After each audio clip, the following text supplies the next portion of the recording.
There we go. Time to start Route B.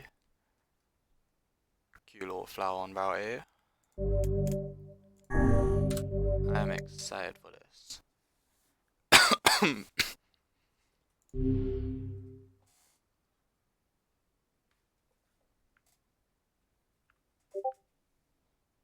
Oh, of course.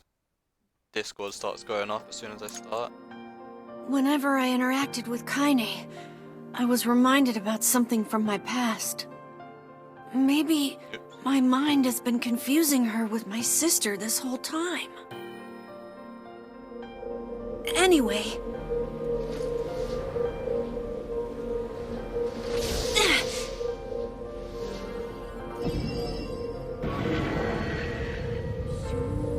Wait. Yeah, no, I started continuing, yeah, so this is where it starts off for her.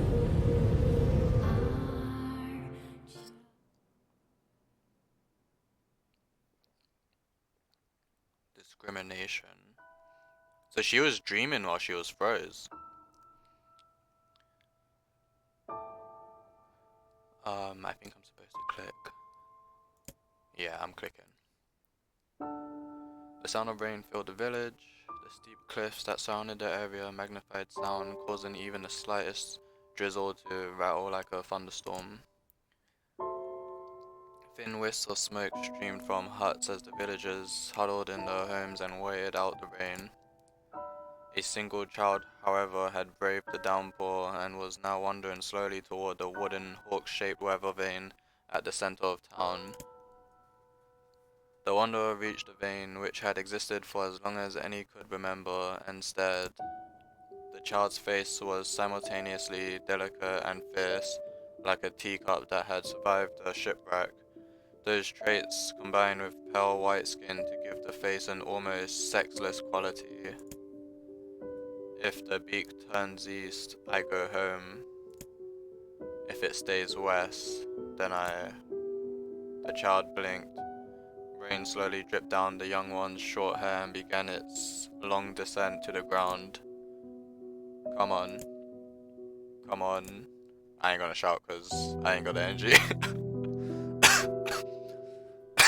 Oh god, my throat. The child felt a slight breeze and watched as the vein slowly creaked to life. Spinning this way, and that for a moment it finally settled with the beak pointing firmly toward the east. East. Really? Before the vein could move again, a jagged rock came spinning and tumbling through the air, striking home against the child's head. The force of the blow dropped the child to the ground as a hail of stones began to fall all around, sorry. Oh no, they found me. A heartbroken smile crept across the child's face as the stones continued the assault. Through the rain, the sound of multiple footsteps grew louder before a voice rang out. Yoo-hoo, Kaine. The voice belonged to Demo, or Daimo, worst of all the bullies in the area. As Kaine struggled to stand, a final stone came skittering through the mud and bounced against her foot. Blood oozed from a cut above her eye and blurred her vision, but she could make out the shapes of Demo and his usual gang of idiots. The boy seemed taken aback for a moment by Kaine's seeming indifference to the blood dripping from her face, but quickly regained his bravado. What's up, freak? You like the rain? You like getting all wet? Or did you really decide to run away from home? Though she knew it was futile, Kaine turned to leave. Before she could get more than a few steps, the other children scrambled to surround her, cruelty burning in their eyes. Kaine knew those were not the only eyes on her. The tormentors' parents watched from the safety of their homes. She was attuned to the sensation. It was one she had experienced many times before. While some villagers simply turned a blind eye to the actions of their children, many encouraged it openly. In a society ruled by superstition and fear, Kaine was something to be hated and if possible destroyed. I didn't say you could leave, freak. Demo's words chewed at her like a worm through an apple. He can't hurt me, she lied to herself. Be strong, be brave. He can't hurt me. He can't hurt me. He can't hurt. Oh look, the little freak is gonna cry. What's wrong? Are you sad that everyone hates you and wants you dead? Kaine prayed for the rain to flood down and carry her away from a world that seemed to have no place for her. But if there were gods, they chose to ignore her. As Demo crept ever closer, the clouds began to thin and the rain slowed. Even the weather hates me. I'm useless, a failure. I wish Demo's rock had taken my head off. Kaine couldn't meet Demo's leering gaze. She lowered her eyes and stared at the muddy ground below. The bully moved forward until he was inches away. She could smell the scent of old meat on his breath. The boy grabbed Kaine's face with thick fingers and yanked it upwards. She tried to turn away, but he forced her gaze back and jammed his thumb against her eyelid to pry her open. Jesus Christ. Show me. No. Did you just say no? Demo grinned evilly. You don't say no to me. No one says no to me. Not even taking his attention from Kaine, he called to his cohorts. Come on guys, let's give the freak what she deserves.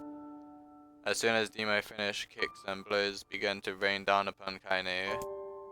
Demo paused, still grinning, as Kaine curled into a ball and tried to make the pain stop. I don't get you, freak. What you're acting like a girl for, huh? Everyone knows what you really are. Kaine ignored the question, choosing instead to stare at the weather vane.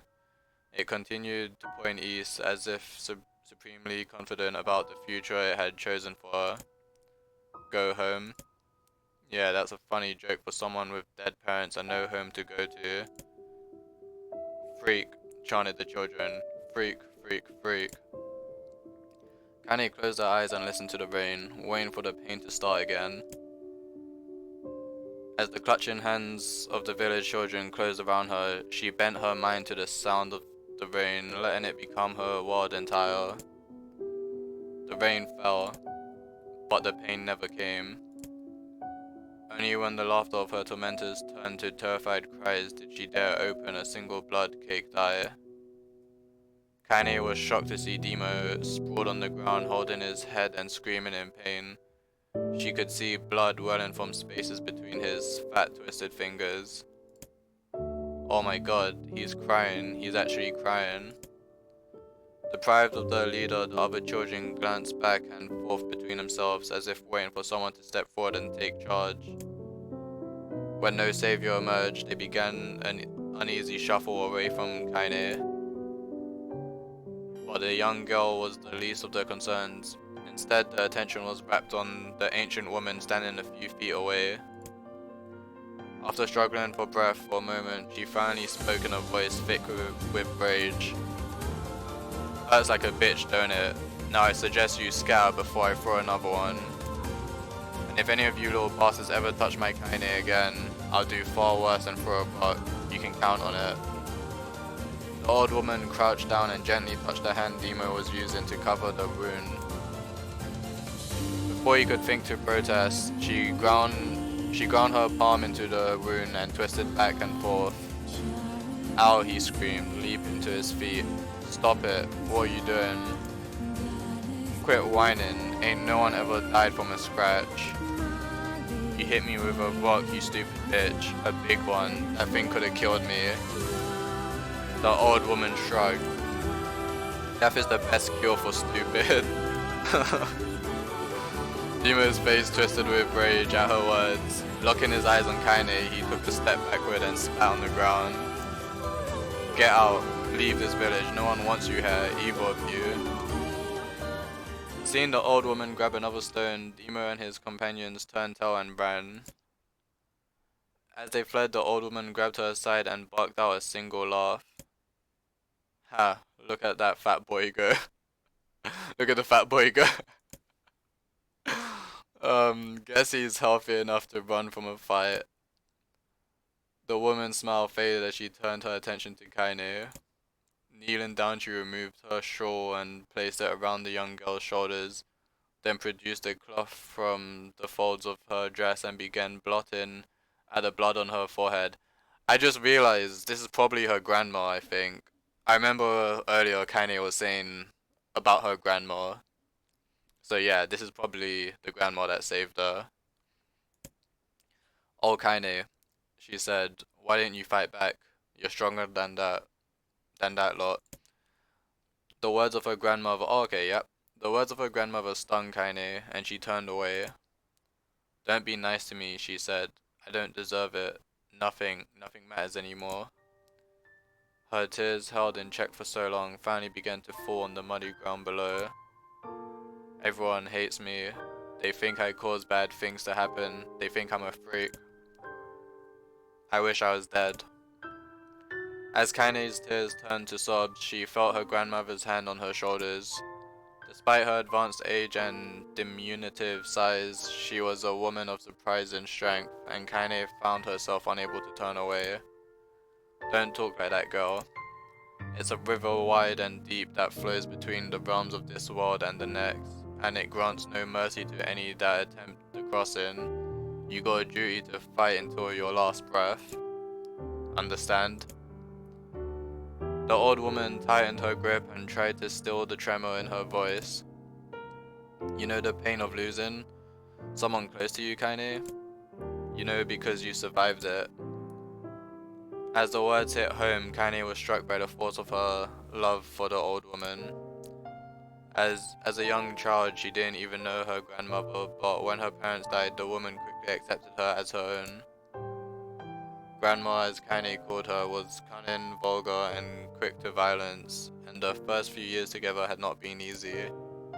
But with each year that passed, Kaine and her grandmother had grown closer. However, it was only now, sitting in the mud, with tears and blood caked in her face, that Kaine truly understood the depth of her affection. Here was a woman who had seen hard times, who had seen death, who had fought through all these things and somehow emerged on the other side. If anyone could understand Kaine's pain and loneliness, it was her.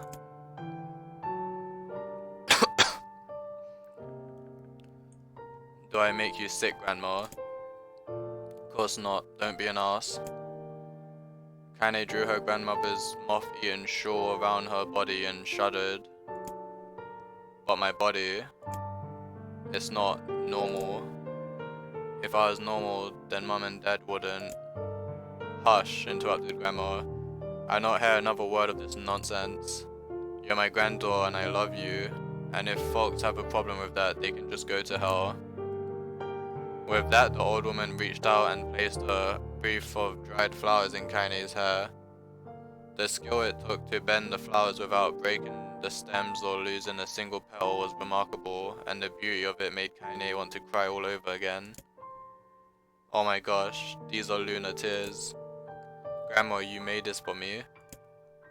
Lunar tears were legendary flowers. Most people could live their entire lives without ever seeing one, and yet her grandmother had somehow collected a dozen or more. Kaine reached up and touched the wreath as if she couldn't believe it was real. Where did you find these? Just stumbled on them while I was out doing the shopping.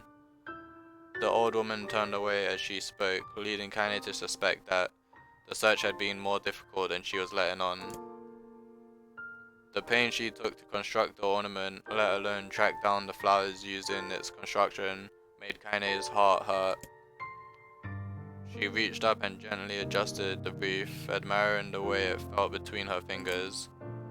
Didn't quite turn out right, said her grandmother as she squinted at it. These old hands have trouble with delicate work, but it sure looks good on a pretty girl like you. Kaine blushed and turned away. You think I'm pretty? Of course you are. What a fool thing to say. Thank you, Grandma. Her grandmother smiled. We're gonna be fine, you and me, she said. Long as we got each other, we'll be just fine.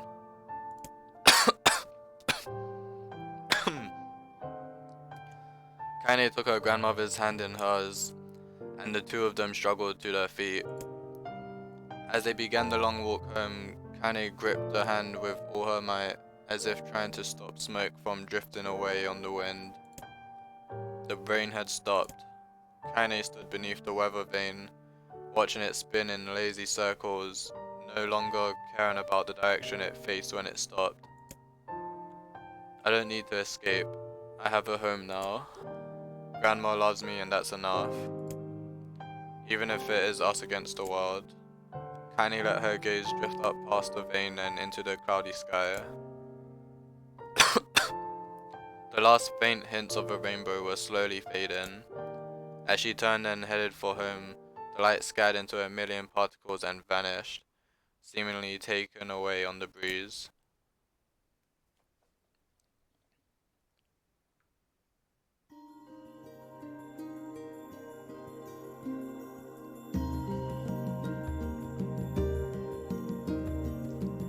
Give me a second.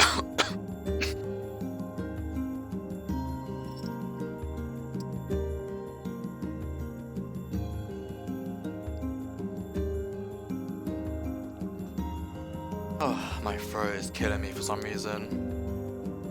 I don't think it's the reading, I think it's just this cough I got. Anyway, in the distance, Kaine heard the steady sounds of an axe striking wood. The noise had a purposeful quality to it, as if she was hearing a master woodsman go about his work. The firewood being produced, however, was as far from a work of art as could be. Pieces of every shape and size were being flung about a barren yard with wild abandon. Anyone trying to stack such wood would probably die of frustration before the job was through. Stupid piece of shit axe. Kaine's grandmother flailed away with the axe, filling the air with both splinters of wood and words that would make the most hardened sailor blush. Pardon me. Grandma, called Kaine. That you, Kaine? Yelled the old woman, taking her eyes off the wood for a moment. Don't get too close or I might take your goddamn foot off by mistake. She brought the axe down on a piece of wood, sending chips flying in every direction. One spun past Kaine, close enough for her to hear the whistle, at which point she decided to step back.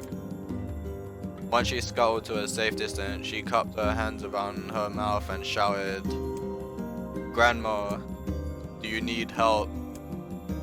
I can get you water or lunch, or a new axe or something."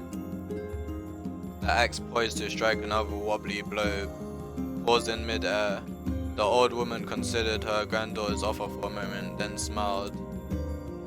"Tell you what, since I'm doing such a piss poor job of chopping, why don't you come here and take over so I can get the water? Shades have been restless lately, and I don't want you running into one of them bastards." Relinquishing the axe, her grandmother picked up a long pole with wooden buckets on either end. Gathering water was by far the more difficult of the two jobs, but Kaine knew better than to complain. Once Grandma's mind was set, there was no changing it.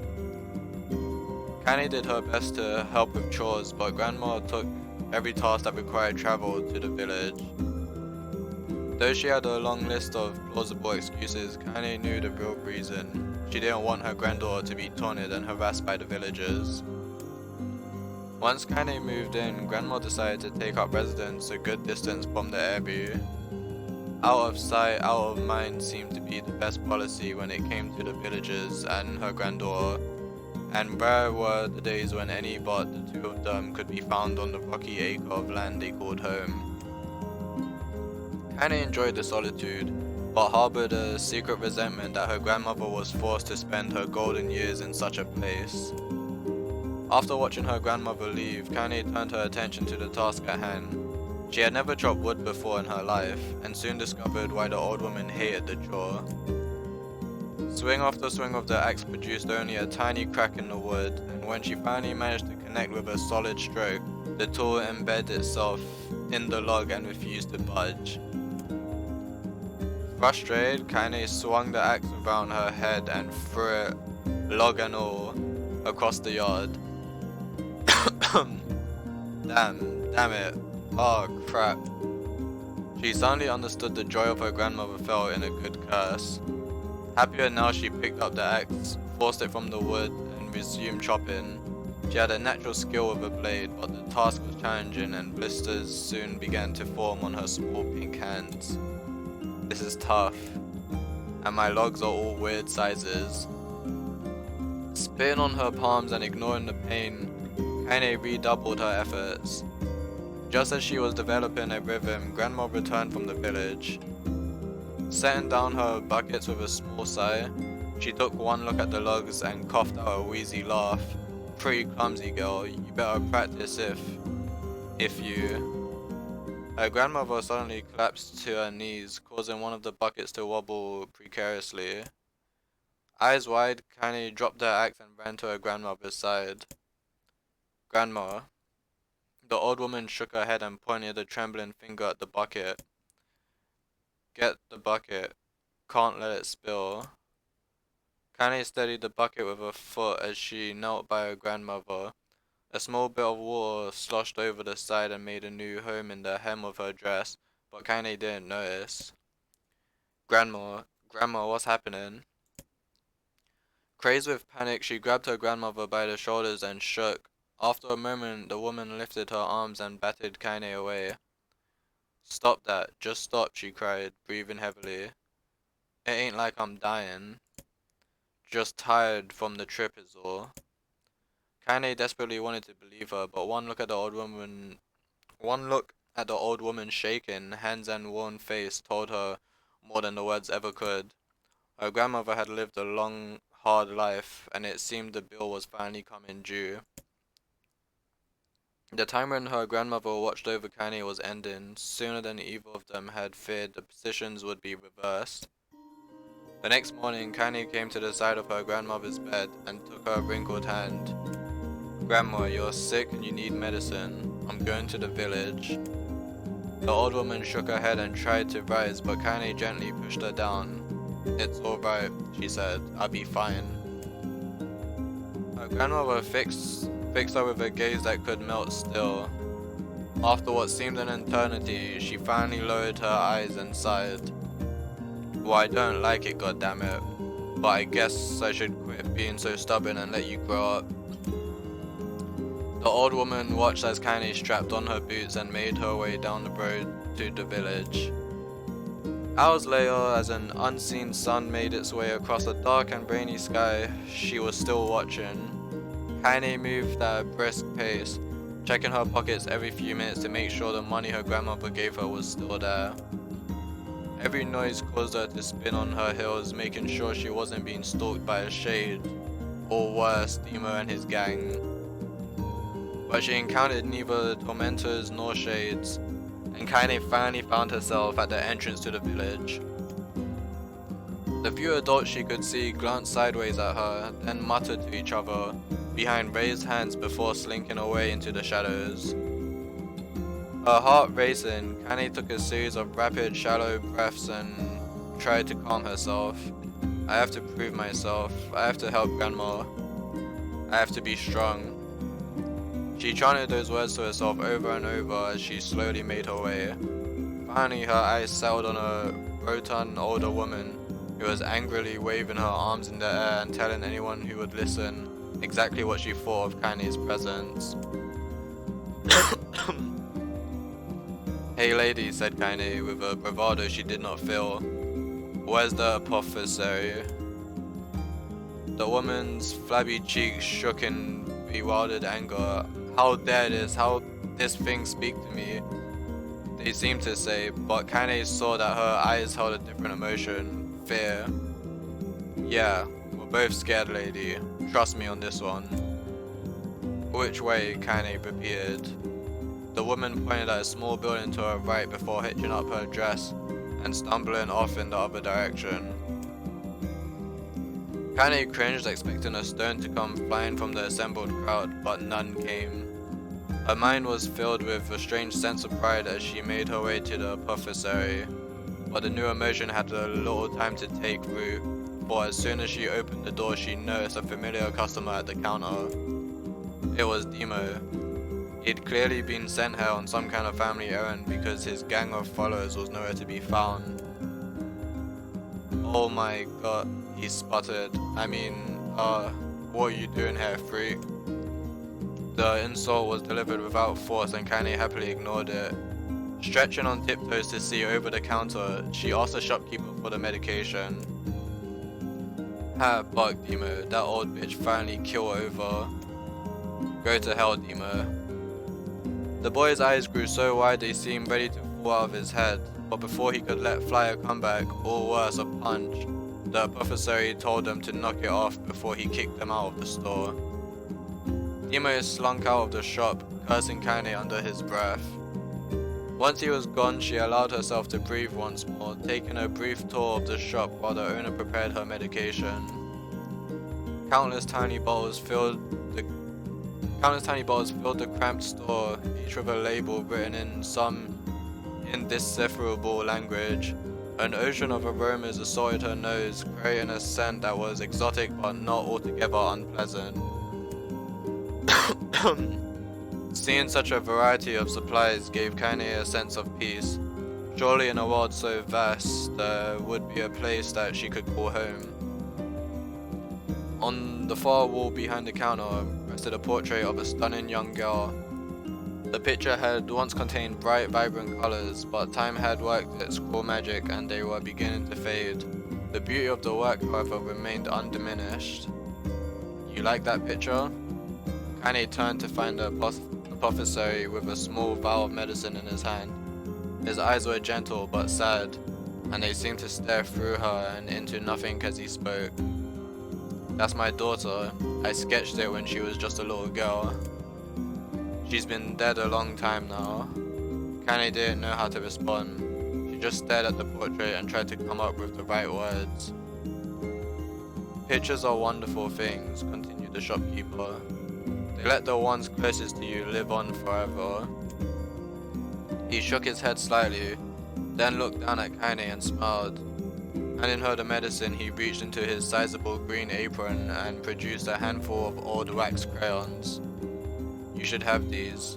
There's no one left that I wish to draw. Kanye took an instinctive step back, causing the shopkeeper's face to darken. Yes, I've heard the rumors about you, he said. It's a small village and word travels quickly. Between you and me, I'm not sure which of them to believe, but I also don't think they matter much. I know your grandmother, Callie, and I think the way she was driven out of this town is just deplorable. Grandmother's name is Callie, thought Kanye suddenly. Damn, so she didn't even know. That's kind of wild.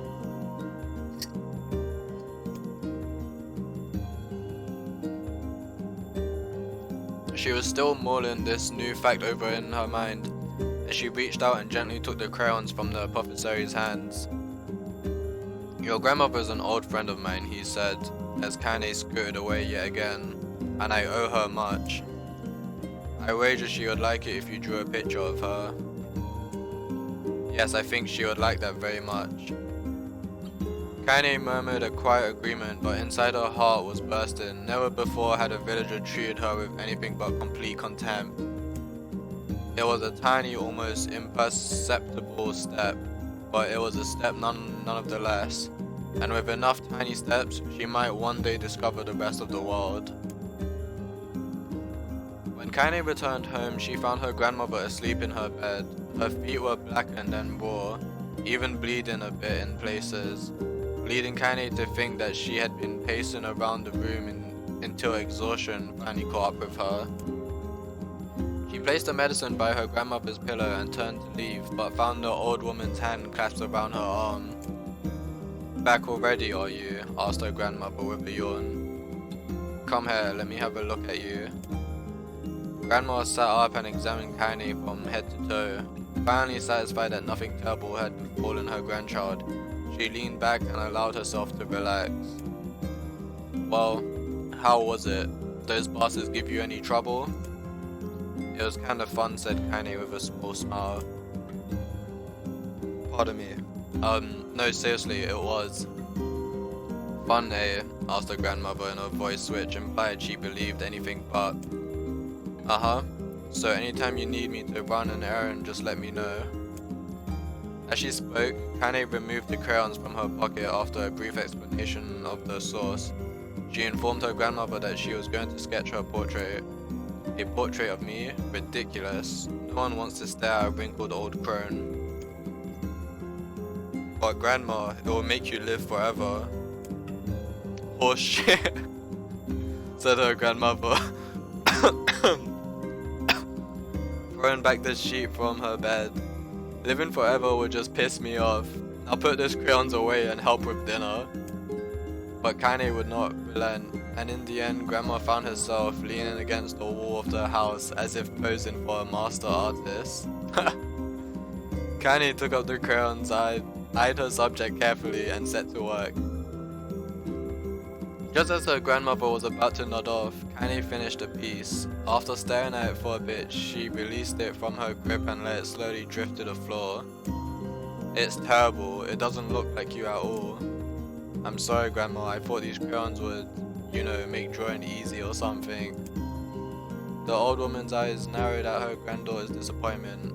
Let me be the judge of that, she said, ignoring the pain in her back and reaching for the paper. The sketch could have been a person's face. It also could have been a boulder, a lump of clay, or an incredibly misshapen loaf of bread, all rendered in a chaotic array of colors. The old woman stared at the picture for a long time, then slowly wheezed out a laugh. Oh, Kaine, she said between laughter, you truly are my blood. You're as clumsy as me and I love it. But hush, I won't hear any more bull about how ugly you think it is. It came from the heart and I'll treasure it always. True to her word, the old woman gave the picture a place of honor above the kitchen table. In the days that followed, Kane would often catch her staring at the portrait with a strange smile on her face, an action she interpreted as silent, mocking laughter. A week later, Kane could stand it no more and asked her grandmother to take the artwork down. Posh, said the old woman. I'll take this down when they roll me in my shroud. She pondered this for a bit, then turned to Kane and dropped to one knee. Listen to me, girl.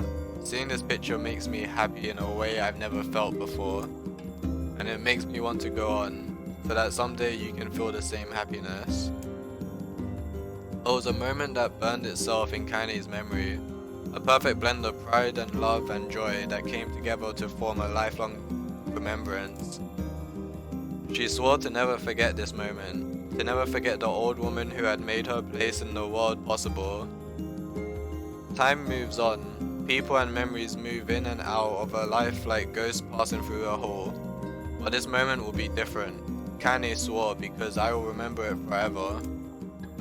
Forever. Separation. Oh, I'm guessing this is when the grandma dies. My throat is sore, give me a second.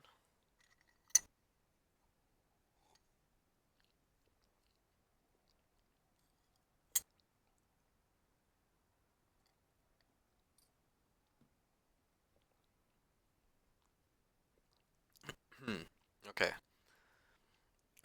Kane listened to the sound of crackling firewood and stared at the black object on her plate. She'd been pushing it around the wooden disc for a good 10 minutes, ignoring the bemused stare of her grandmother. Finally, she summoned her courage and gave the object a brief sniff. A sharp, bitter scent flew up her nostrils and made its home there, causing her face to twist with disgust. Grandma, I can't believe you want me to eat a bug. The old woman threw some more wood under the cooking pot and snorted. It's no bug, you fool girl. It's a berry. Why the hell would I be feeding you bugs? Yeah, well, it sure looks like a bug, said Kaine. And I think it's burnt or something, because it smells terrible. With that, Kaine held her nose and threw the berry in her mouth, chewing as little as possible. Oh yeah, that's terrible, alright. Why, you little brat, laughed the old woman. Look at the sass on you. You've been spending too much time with me, and that's a fact. 5 years had passed since the moment when Kaine's grandmother saved her from the bullies. As is often the way with two stubborn people, the relationship had grown in fits and starts, but moved forward all the same. Meals that used to be somber affairs were now filled with laughter and hurled abuse in equal measure. Kaine could not remember a time when she had been happier. As the years went by, Kaine started to shoulder more and more of the daily responsibilities. Her grandmother's legs grew weaker by the day, and she could no longer do many of the chores she used to take for granted. And so this morning found Kaine lacing. Wait, did I read that right? Oh yeah. And so this morning found Kaine lacing up her work boots with a breakfast of burned berry rolling through her belly. "Where are you going today?" asked Grandma suddenly. Kaine looked up surprised. The old woman rarely asked for specifics anymore. "Well, I was gonna check out the kelma trees and see if they were ripe. I thought we could make some jam or something. Oh, and I'm going to pick up some flagstones, so I need to take the wheelbarrow." Flagstones? What in the hell for? Kaine stared at her grandmother, then held out an arm and swept it around her home. Constructed mostly of cloth, rope, and rubble, the old place sagged like a boxer in the final round. "Grandma, a dying cat could chew through this house. I'm going to build a stone wall so we have some protection." The old woman laughed, exposing her toothless grin to the world. "Goddamn girl, if a bunch of thieves want to ransack this old place, let 'em come. We got nothing worth stealing anyway." "I'm not worried about thieves, I'm worried about shades. People saw one west of the village yesterday." The old woman tilted her head and stared at her granddaughter. "Well, shoot, I don't know why you have to do it today. We can worry about it some other." "Grandma, no. If I don't go to the kelma trees, we won't eat tonight, you know that." A confused expression passed across the old woman's face, and for a moment she was a small child lost at a carnival. "Yes," she said after a bit. "Yes, of course, you're right. I'm sorry, Kaine.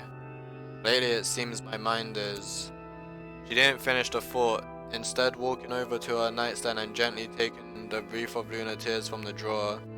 The flower's petals had aged to a brilliant whiteness, and Kaine thought it was more beautiful now than the day she first received it.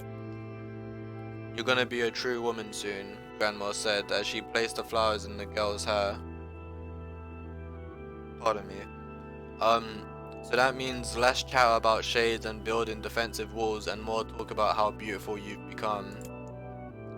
Annoyed, Kaine reached up to remove the garland, but the look on her grandmother's face stopped her hand. "You're a beautiful thing," said the old woman, "and there ain't another like you in all the world." Why do I feel like I'm fucking struggling to breathe? My throat is hurting. This cough is so annoying. I'm very proud of you." "Okay, Grandma, that's enough goddamn compliments for one day." "Such a mouth on you. Where did that come from? Gee, I wonder." "I'll teach you to sass me, girl," yelled Grandma. Suddenly she lurched forward and grabbed Kaine by the ears, pulling her around the room with a crazed grin on her face. "Grandma," yelled Kaine, in a quaking voice. "Grandma, stop it, what the hell?" The old woman stared at her and blinked, and slowly held her wrinkled hands as if it was the first time she had ever seen them. Oh, I don't know what happened there. I'm sorry, girl. Sometimes my mind just..." Kaine thought the look on her grandmother's face was the most heartbreaking thing she had ever seen. "Listen," she began. "Maybe I should stay home after all." "No, I won't have you stay here to keep an eye on an old codger like me. You go get your fruit and your wool and whatnot. I'll be fine. And when you come back, I'll have a nice grasshopper dinner waiting for you."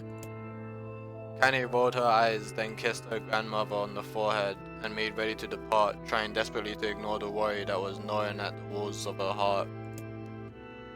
Kaine could feel the old woman's eyes watching her as she moved down the path. Don't turn around," she told herself, but in the end, the temptation was too strong. She spun on her heel for one final look and saw a small bent woman standing in front of a ramshackle hut with a sad expression on her face. God, she looked so old now. It's like the wind could reach down and just carry her away. Kaine worried about her grandmother all day, causing her work to suffer. What little fruit she could collect was tossed carelessly into the wheelbarrow, and she only found a couple of stones before losing interest in the project. Finally, as dusk approached, she decided to call it a day. Cursing herself for the lack of focus, Kaine pushed the nearly empty wheelbarrow back down the path. As she crested the final hill, she suddenly froze in place. The wheelbarrow fell from her fingers and collapsed on its side, sending a few pieces of wrinkled brown fruit rolling back down the hill. Her gaze was transfixed by a thick black cloud that hovered just ahead. Tracing its path with her finger, Kaine suddenly felt her stomach knot in itself. Not in on itself, sorry. No, oh gods no. Her grandmother's house was ablaze, the flames licking up as if trying to touch the sky itself. Grandma! Kaine ran then faster than she had ever moved in her life. Once she tripped on a stone and went sprawling into the rocky ground, but she leapt to her feet and continued running unmindfully of the blood that spilled from her wounded hands and knees. As she got closer and closer, Kaine's mind began to race in time with her footfalls. It's too dark. Not just fire. Can't be fire. Too much smoke. Gotta save her. She burst into the front yard and came to a sudden halt. Her worst suspicion confirmed. The smoke from the fire was mingling with the thick, inky blackness of an enormous shade. The massive creature supported itself on 3 twisted feet and achieved balance through means of a large armored tail. Scales, horns, and claws sprouted from its body in a random chaotic pattern, giving it the appearance of a lizard designed by some insane god. Seeing Kaine, it let out a roar and flicked its tail, sending small whirlwinds spinning around the yard. For a moment, the creature retreated into a shimmering inky blackness, as if her mind was unable to comprehend that such a thing could actually exist. But then the smell hit her, a blend of rotted meat and excrement, and the horror became real once more. The creature bellowed again, and this time Kaine responded with a scream of her own. "Alright, you bastard," she thought as her scream echoed off the high cliffs around them. "It's you or me. Let's go." The shade eyed Kaine with bemused interest, then it began looking from her to the house and back again, as if urging her to look at the destruction it had so gleefully wrought. With dread building in her heart, Kaine glanced toward the house. Through the smoke and flame, she spotted a small figure struggling to escape the ruins. Grandma. At the sound of her voice, the old woman began waving frantically. "She's alive," thought Kaine. "Alive." Kaine's legs sprang to life as she raced across the yard toward the flaming wreckage of the house. Before she could advance more than a few steps, the shade opened its mouth and let out a roar powerful enough to uproot trees and send them flying. The blast sent Kaine trampling through the air before smashing her against the rocky earth. Stars danced in front of her as she tried to remember how her legs worked. Get up. Get up. Get up, get up, get up, get up now. As Kaine struggled to her feet, the shade stomped toward the house and pinned her grandmother to the ground with the tip of a claw. The old woman struggled to move the claw from her stomach, but she might as well have been pushing a mountain. She coughed briefly, sending a small spray of blood into the air, then collapsed to the ground, her energy spent. Kaine lurched to her feet only to fall back to earth with a gasp. Her ankles were on fire, one or both of them were surely broken. Ignoring the pain that screamed through her body, she began dragging herself across the ground, leaving a drunken trail of dust and blood in her wake. Grandma, hold on, just a little longer. Her grandmother's face was turning blue, her eyes rolling back until only whites were exposed. Kaine pulled herself across the ground with maddening slowness, the distance seemingly seeming to increase with every second that passed. The shade glanced between the two women and flicked out its tongue, its giant mouth turning up at the corners. Short panting breaths belched from somewhere deep inside its core. Bastard, laughing at us. She had no idea how such mindless creature could experience emotion, but there could be no doubt the shade was taking joy in their suffering. Yeah, I see your plan. The shade moved its claw slightly, allowing Grandma to breathe again. It was clearly keeping her alive, only to snuff out her life when Annie was close enough to touch her. I'm gonna kill this bastard. Summoning all her strength, Annie rose to her feet. There was a sickening snap from her right ankle as the foot twisted backward, but she forced it from her mind and began to hobble toward the monster. Pulling a small knife from the pouch at her waist, she leapt on the foot that pinned her grandmother and plunged the weapon deep. "Give her back," she screamed. "Give her back to me." It was like stabbing a rock. After a few swipes, the knife broke at the hilt with a dull snap. The shade panted laughter again, then raised its tail and sent it rushing through the air toward the young girl that was latched to its foot. Kanye never had a chance. The tail struck her square in the chest and sent her crashing into the burning wreckage of the home. As she lay on the ground with blood pouring from multiple wounds, a small, weak voice spoke up. Kanye. Kanye's vision blurred, but she forced herself to focus on the sound. Finally, her eyes cleared enough for her to make out her grandmother's hands reaching out to her through the smoke. "Grandma? Kanye, you gotta run. You can't best this one."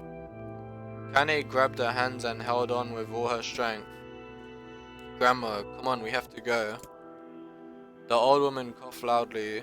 One of her hands, slick with blood, slipped from Kanye's grasp and thumped to the ground below. "Grandma, no. No.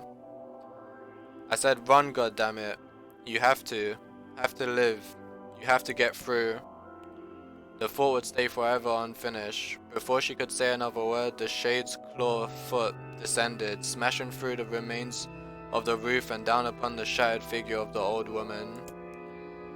Blood oozed from gaps in the creature's toes as the terrible putrid smell assaulted Kanye's nose once again. She stared at the foot, dumbfounded, convinced that what she was seeing could not possibly be real. When the creature finally lifted its appendage, all that remained underneath was a twisted, unrecognizable mass of rubble and red. Dude, this is so sad. What the fuck am I reading? Oh my god. Well, when I first started reading her story, I was thinking, like, I can picture it well. It would be nice to, like, see it animated, despite the fact she was being bullied.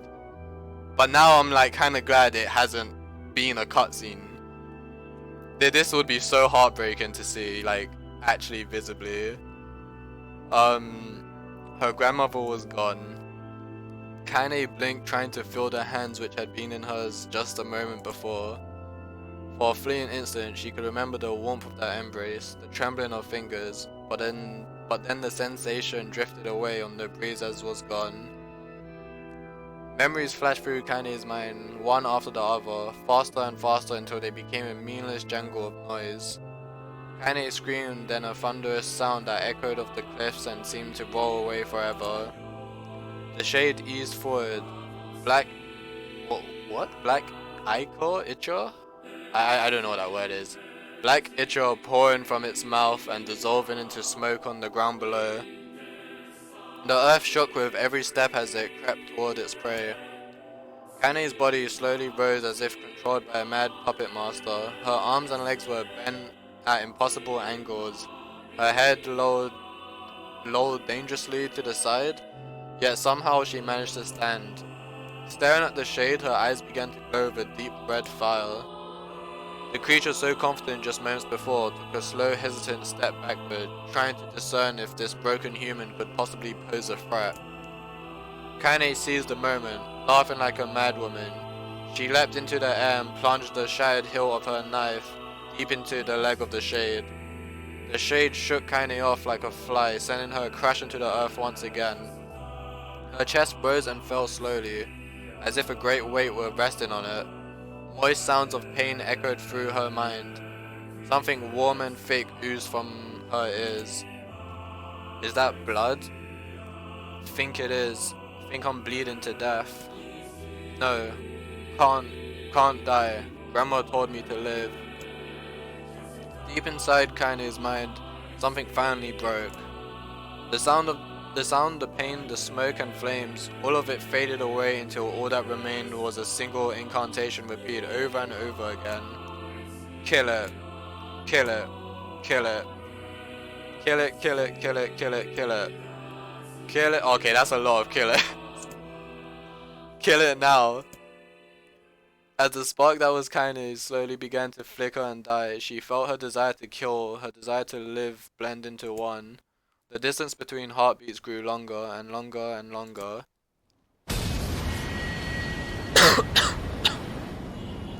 And this is when she wakes up, I guess. So she was probably remembering that, I think, while frozen.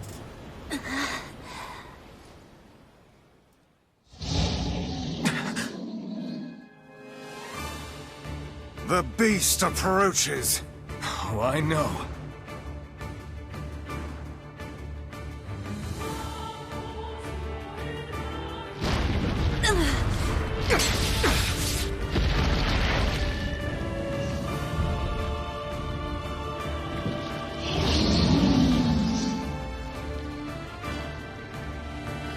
Wait, am I fighting this again? Oh, what the fuck? What happened to playing as Kaine? What anger this creature must have. How did it even survive these past 5 years? I'm not gonna let this happen again. It dies today! My sword feels lighter. It's not the blade, but the skill of the user. Strike it down.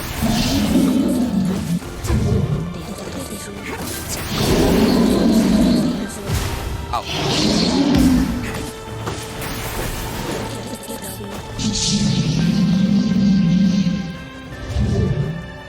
I hope we actually are going to... Jesus.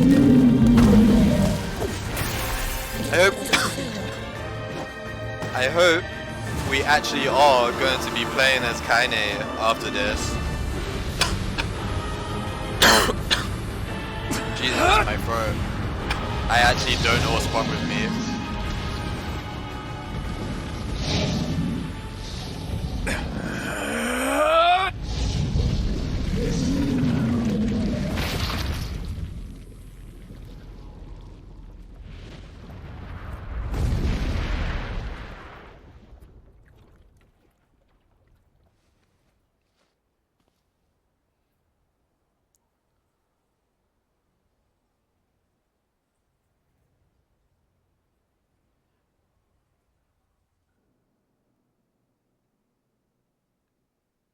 Encounter.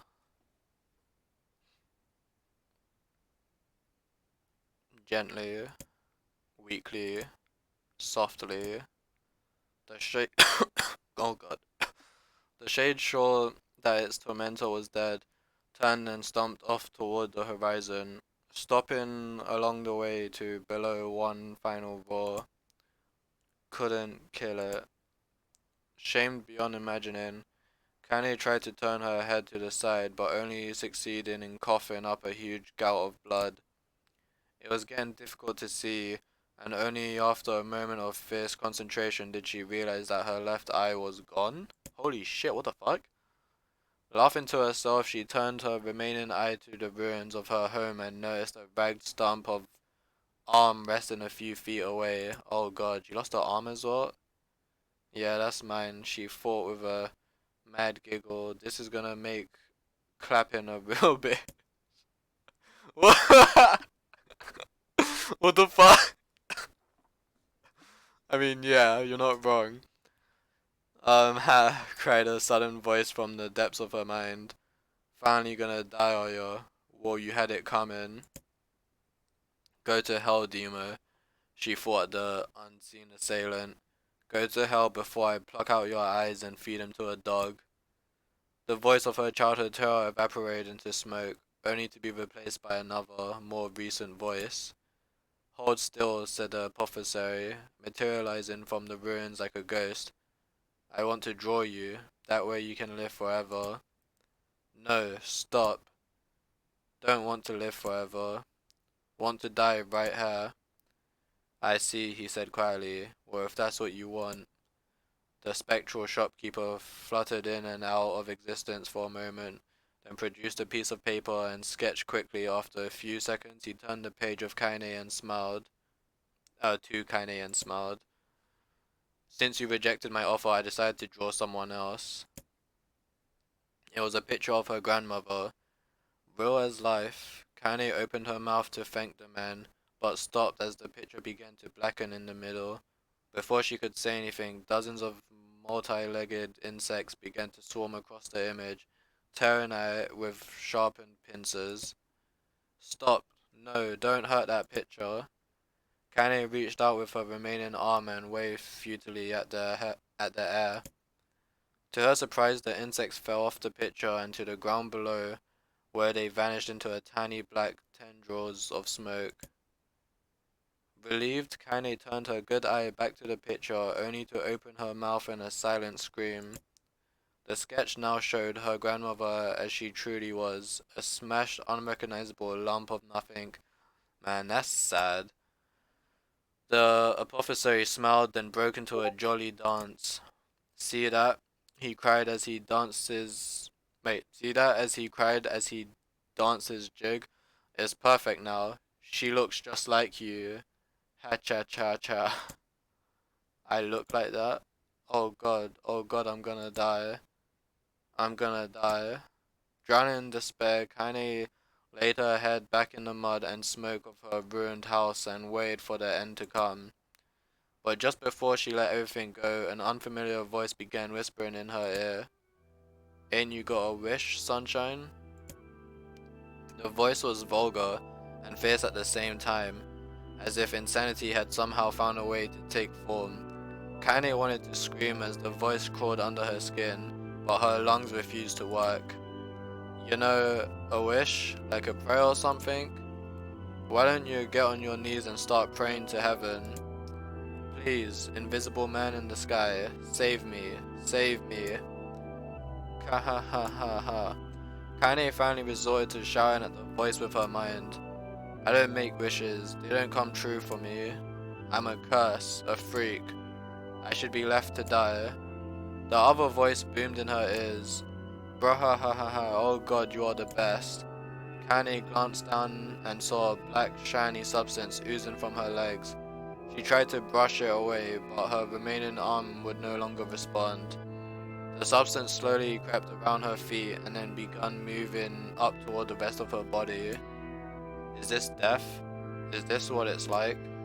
Or is my mind just losing itself? She could feel the slime oozing upward, feel the hot, searing pain it left in its wake. Whatever else might be happening, she was still alive, and this was real. Come on, said the voice, let it go. Kaine tried to ignore the voice and concentrate on the pain, but the newcomer would have none of it. Don't ignore me, sunshine. You're ready to give up, ready to die, so why not let me have it? Have what? Your body. That's what I was thinking. I was thinking, is there a shade in her? As it said the blue ooze going up her body, I assumed it was going up from her leg, which is covered up. And maybe it got in her arm as well. Your body. Come on, give it to me. Give it to me. I want to stand on the ground, feel the rain, taste the wind. The voice paused as if licking its lips. When it resumed, it was filled with mad, unabated joy. And I want to take your hands and use them to choke the goddamn life out of people. I want to tear out their throats and bathe in the blood, just like before. Damn. In response, Kaine shifted her head and vomited. The warmth of it crept down her front and mingled with the pain of the encroaching black ooze. Wait, so if this is the thing, like the curse that's on her, why did people hate her before? I'm confused about that.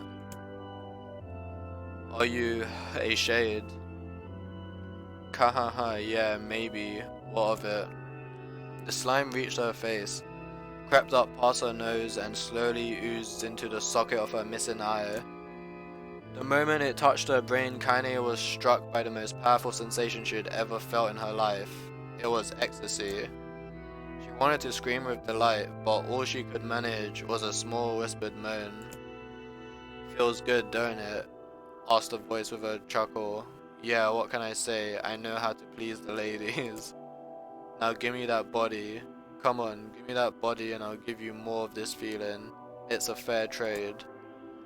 A black lump began to protrude from Kaine's side. As she watched, it grew longer and thicker, eventually taking the form of her missing arm. "I can see better," she thought. "My eye must be growing back too." The slime reached up to envelope the rest of her face, but she managed to brush it away. "Stop," she whispered, marveling at how she had regained her voice. "Stop." The black ooze hesitated, as if considering this request, then quickly shimmered down her body before disappearing in a cloud of smoke. "Oh, what the hell, Sunshine," screamed the voice. "We had a deal. I thought you wanted to die." Grandma said, "Can't die yet." A brief image of her grandmother, bloodied and broken, flashed before her eyes. She saw the shade that killed her, and heard its mocking laughter, then closed her eyes and forced the image from her mind. Her whole body was quaking with rage. When she opened her eyes again, they burned bright red. "That thing took my grandmother. I have to kill it before I die." Kaine glanced down and saw a mysterious pattern, the pattern of the shades, burn itself into her left arm. "Well, I'll be damned," said the voice cheerfully. "Look at that, Sunshine. I think you and me are gonna be good friends now." Kaine stared intently at her arm. The more emotional she felt, the more the letters seemed ready to puncture her skin and begin infecting the rest of her body. The arm clearly had a will of its own now. Wow, so she's got a shade in her arm. But that doesn't make it clear to me on why she was hated before this. Like, why the kids bullied her. Like, why did she seem cursed before she got this curse in her arm, in her body? Like, it makes sense now. That's why her legs covered up. That's why her arms covered up. I never noticed anything about her eyes. I guess her eyes grew back normally. The one that was missing. But I'm guessing... Wait, so is that what the black... What was it? The black scroll was it at the beginning? The disease that her sister has? I thought that's what she had. But maybe it's not. Maybe it is just a shade. Unless that is what the disease is a shade living in the body. Which would mean our sister had a shade living in her body. Which is true, because he... Oh shit, so did we have the shade in the sister's body the whole time, and then the brother, the Shadow Lord, finally found her? That would actually make sense. I don't know if that's what's going on, but that would make a lot of sense. Anyway, Kaine stared intently at her arm. The more emotional she felt, the more the letters seemed ready to puncture her skin and begin infecting the rest of her body. The arm clearly had a will of its own now. "Stop it. Gotta stop."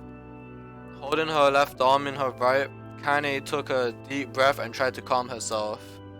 "Come on, don't fight," pleaded the voice. "Hate's my favorite dish, and I'm hungry. Let it go, feel the anger. Burn with the fire of revenge. Thirst for blood, then go out there and... Shut up. Shut up and get the hell out of my body. Your body. Oh, that's rich, Sunshine. Real rich. Look, why don't you just up and die so I can have this body all to myself? What do you say? I bet those buddies of yours in their area would love to see you're dead." Kaine grabbed a nearby shard of glass and tried to saw off the shade infected portion of her side. Before she could, her darkened left arm grabbed her right wrist, crushing it. Kaine screamed and dropped the shard as the sound of bone crunching on bone filled the air. Jesus Christ. "Kahaha, stupid idiot girl, you're possessed now, Sunshine, and there ain't no going back." The voice laughed again, a loud long wail that seemed to go on without end. Possessed? Whispered Kaine. Yeah, possessed. You and me. We got what you might call a timeshare arrangement. Remember how folks used to think you were a freak? Well, wait. Well, God. Well, wait till they get a load of you now. Why is that so weird to say? Kaine looked up, tears in her eyes. The sky seemed smaller somehow, darker. Is this because of that shade? Is this how they see the world? So listen, heard the voice. I know this whole possession thing seems a bit sudden, but it ain't all bad. There's plenty in it for you too. I'm a very powerful creature, Sunshine, and now that power belongs to you. You got enemies, people you wanna kill? I can make it happen. That little fat kid who kept picking on you, that big old shade that squashed your granny, we'll wrap him up in their own arseholes. Okay, wait a minute. So he seems to know a lot about her life. Like he knows about that shit that happened like 5 years ago or however long it was. So maybe he was around the whole time and he just wasn't possessed in her. I don't know. No more abuse for you, Sunshine. No more pain. Wait, said Kaine. You're a shade. Why would you help me kill another shade? What, you think I'm some kind of racist? Some killing snob? I don't give a good goddamn who you murder, honey pants. I just want to drink from the well. Kaine considered this as she struggled to her feet, the power of the shade coursing through her. The smoke from her house was drifting away with the wind, and she enjoyed the way the cool evening breeze felt on her new left arm. After a long pause, the voice spoke up again. So how about it, you and me? We could have some good times together. Look, I'll even take care of the bloody part if you don't want. Fuck off, arsehole, muttered Kaine. I'll handle the killing. Ha ha ha, screamed the voice. Look at you go. Old Sunshine, we're gonna have so much fun.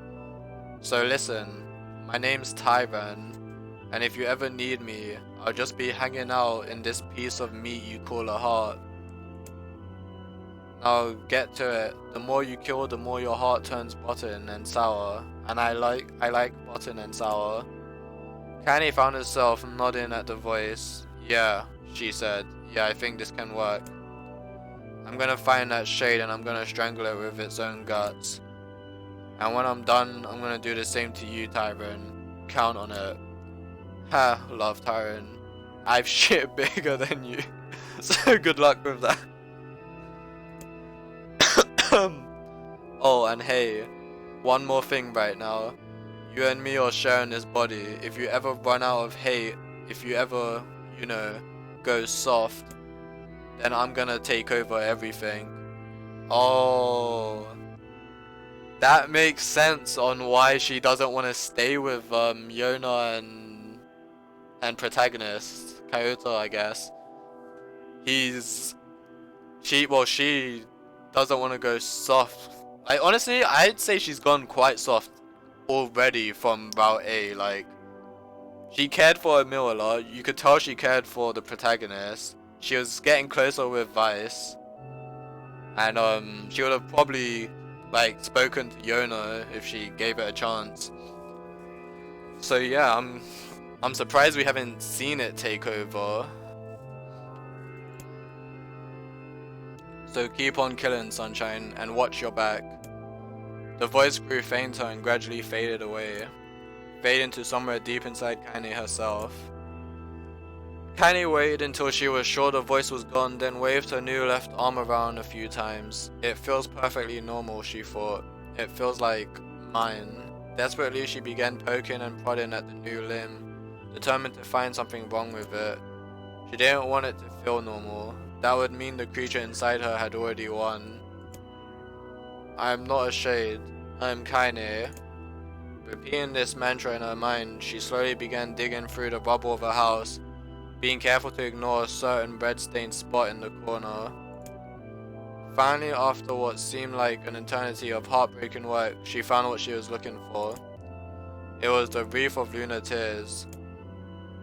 Though it had been through hell and back, the garland's petals were as bright as ever. Kaine started to place it in her hair, then slowly lowered the wreath and stared at it. I'm sorry, Grandma. I'm so sorry. But I don't deserve to wear this anymore. I'm possessed, corrupted, a freak. And this time I don't think there's any going back. Holding the flowers to her heart, Kaine fell to the ground and sobbed. As night gradually lightened to dawn and the people of the area rose to their daily lives, she remained in that position as if tears could somehow wash away the horror that now infected her world. Alive! Stay alive! Stay alive! Grandma. Kaine, you gotta live! You gotta come back to us! Dude, my throat is so fucked. I didn't expect to read so much.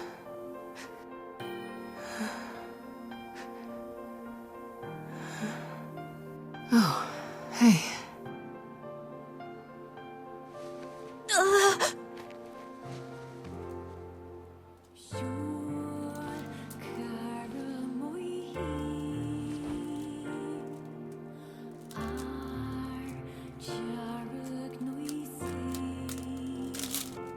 Emil, you were the one calling me, weren't you? You still recognize me? Of course. I knew you right away. Thank you, Kaine. Welcome back, Kaine. Wow, you grew up. So, how long has it been? 5 years.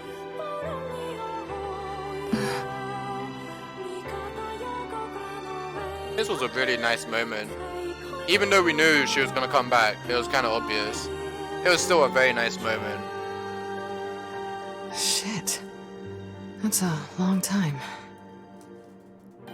Any luck with Yona?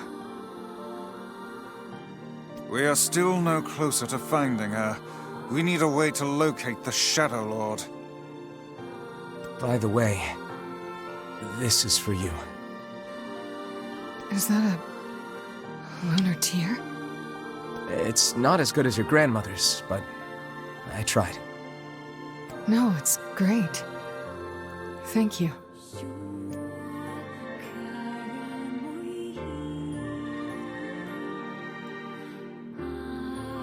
Kaine waking from her long petrified sleep.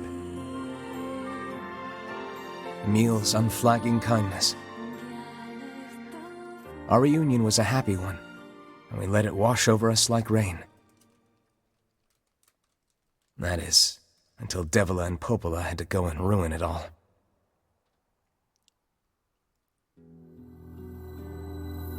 Are you kidding me? You can't be serious! Please, try to understand. People are tired and scared, and I'm sorry. I'm sorry you have to bear the brunt of that. This is crap, and you know it! It's okay. We can sleep outside. No one's sleeping outside. You and Kaine saved this village, and now they want to run you out? People are afraid of us. And really, I understand. I mean, look at me. As long as you're still with us, I can deal with it. Right, Kaine? I'm used to sleeping outside. But... We'll see you later. Sorry about this.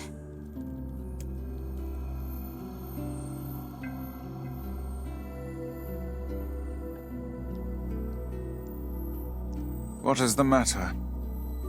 Kaine always sleeps outside. I never thought about that until just now. Never even occurred to me. Damn it. We should turn in.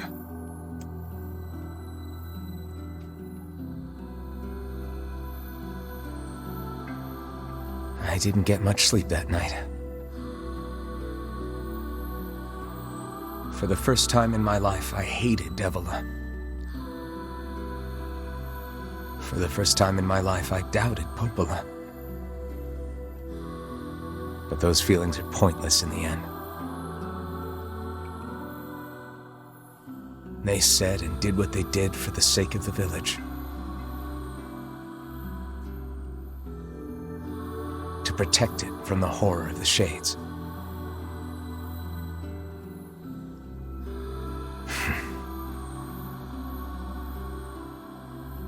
Really, how can I blame Devila and Popola? In the end, I'm just as bad. Because I never once stopped to think about Kaine and Emil's situation myself.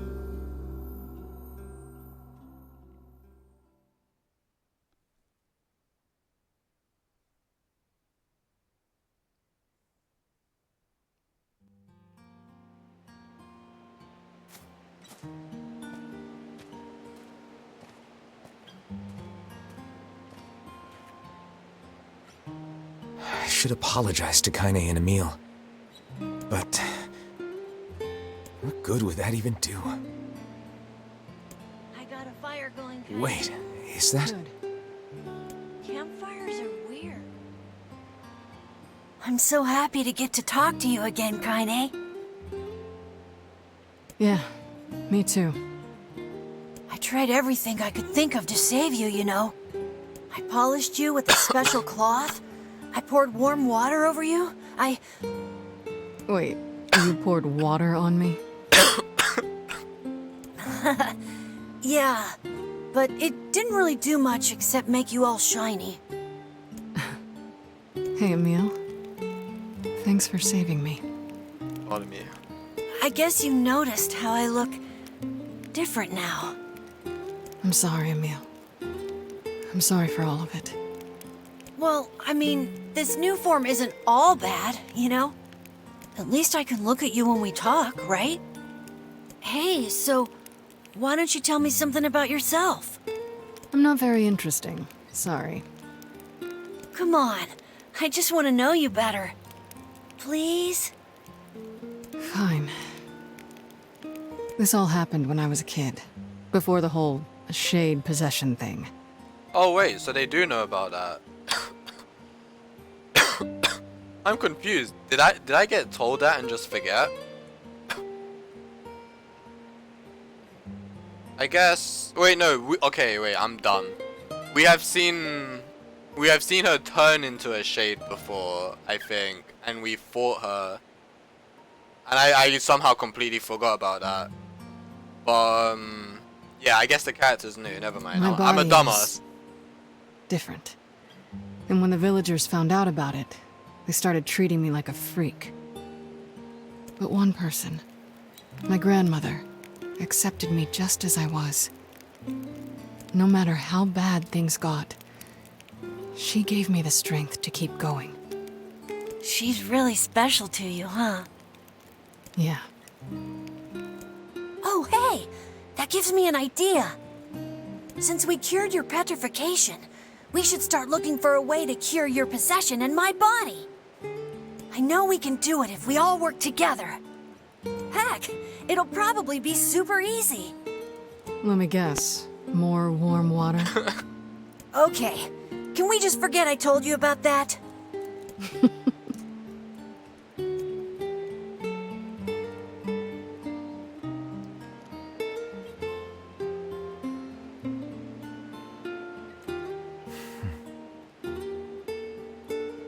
You can't see him there?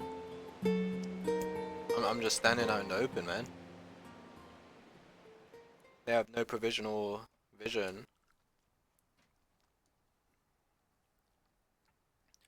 Okay, I don't think I am going to be playing as her, which is a shame. Sleep well? It would have been really nice if I was. Sure. And yet your red eyes tell a different tale. Don't be so hard on yourself, lad. I need to go see Devila and Popola. Very well. I really got bamboozled, man.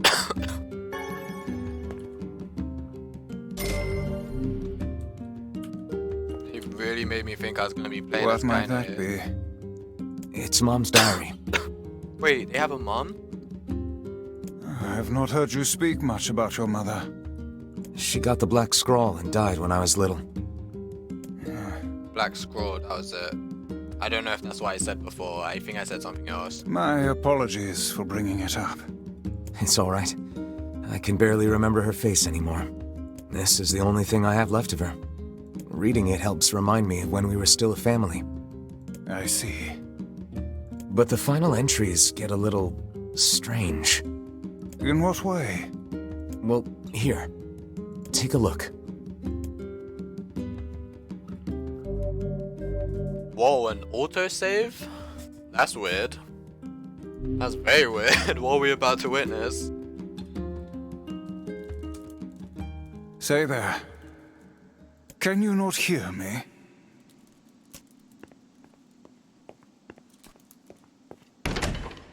What the hell?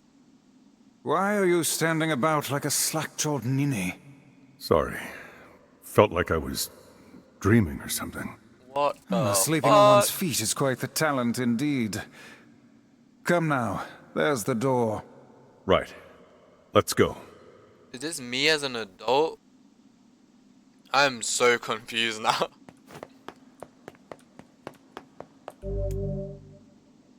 Proceed beyond this point and you will be unable to save the battle until the battle is over.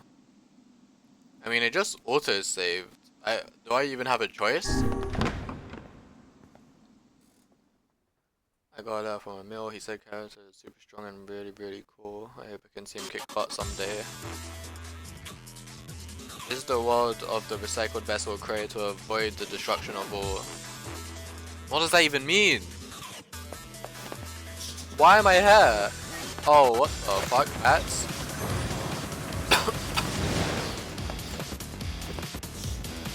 Oh, I can't carve them. The music is epic.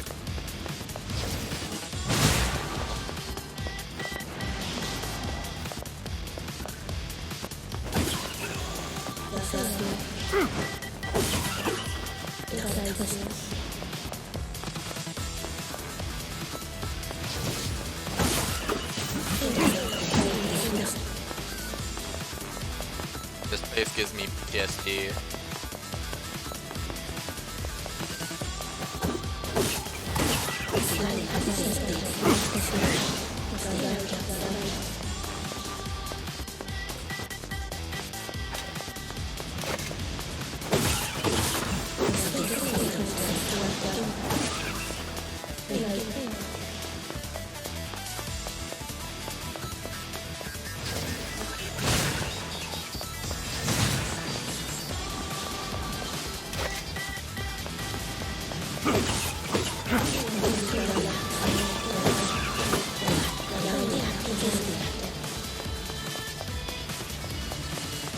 Dude, I'm loving this version of the song.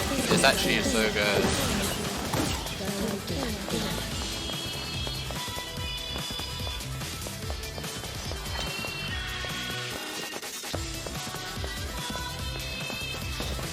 Wait, is the enemy alive?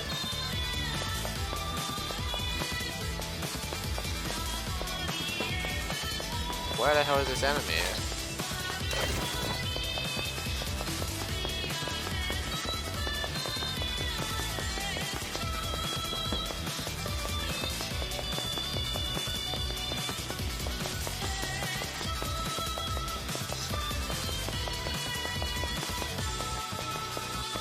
I'm not tripping, right?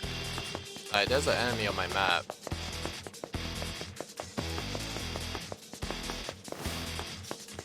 Oh, really? Asshole. Fucking bats? And now there's a whole bunch more. I think it's below.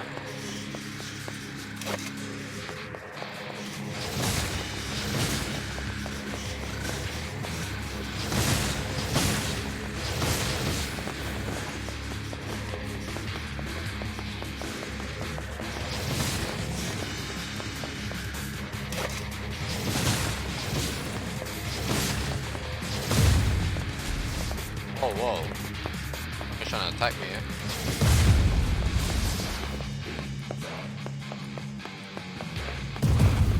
Oh, jeez. Oh, what the fuck? Wait, I can go down here?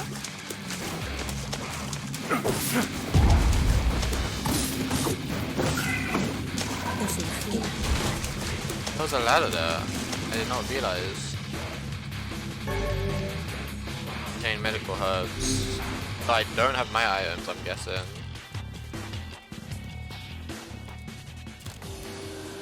That's cool. A lost Anthony, a white book was true.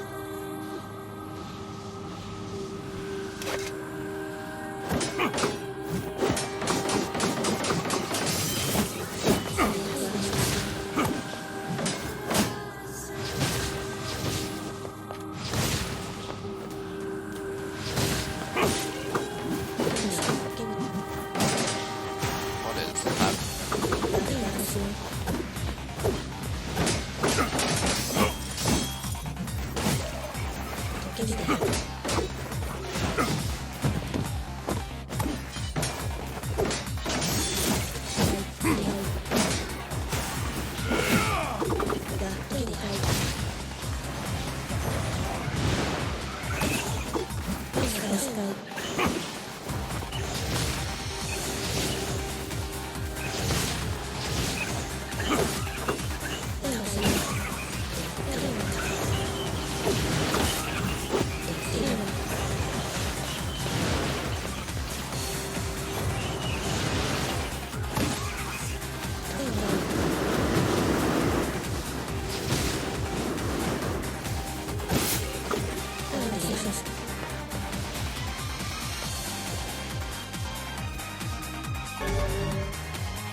They switching bases, what the hell?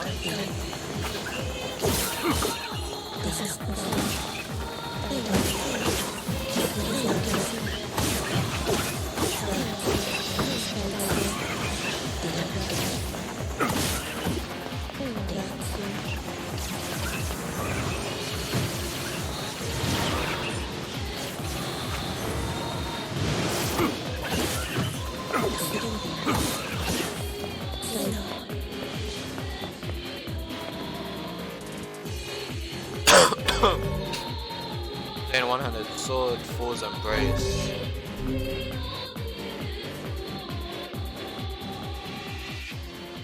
The dragon's clods brought death to the world, delivering unto it the power of magic. Hey, was it a one-handed sword or was it two-handed? It was one-handed.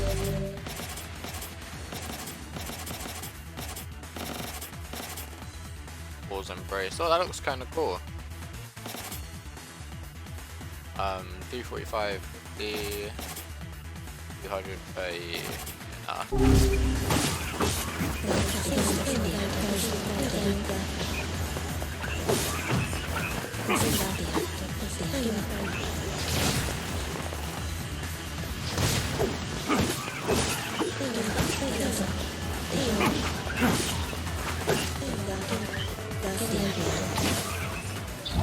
Oh, what in the fuck?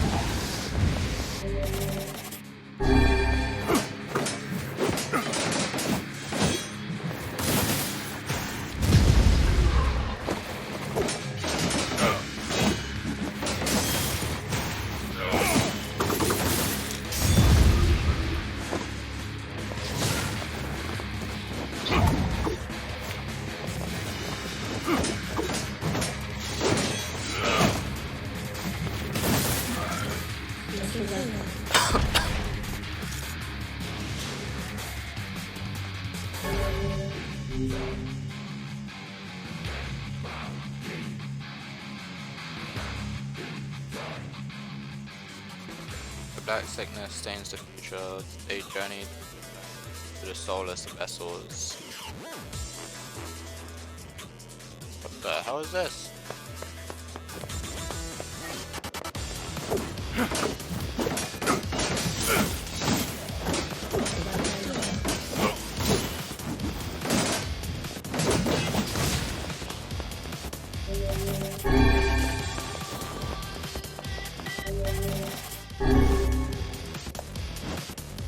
Oh. Have I even been here? This looks like a whole new place. This isn't a temple in Facade, is it? Well, not in Facade, but the desert. Oh, wow, of course.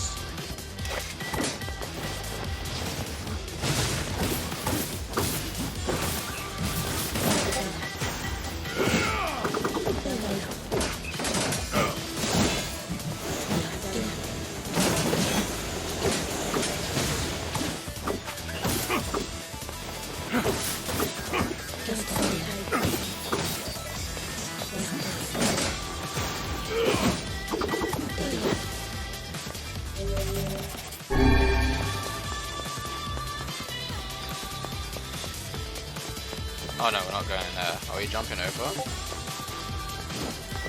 Okay. That didn't happen. Oh!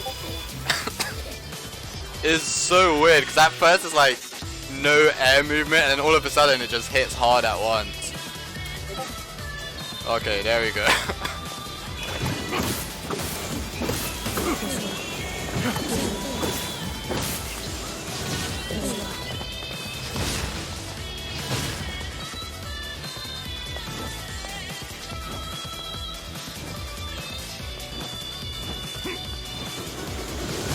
Oh, it sank.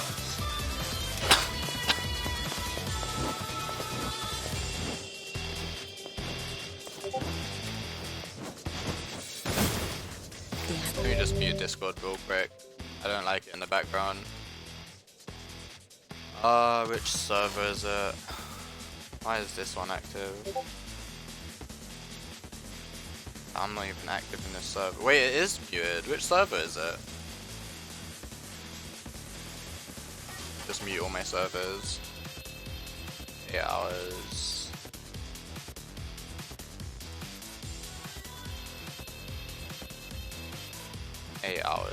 Okay. That should stop the notifications.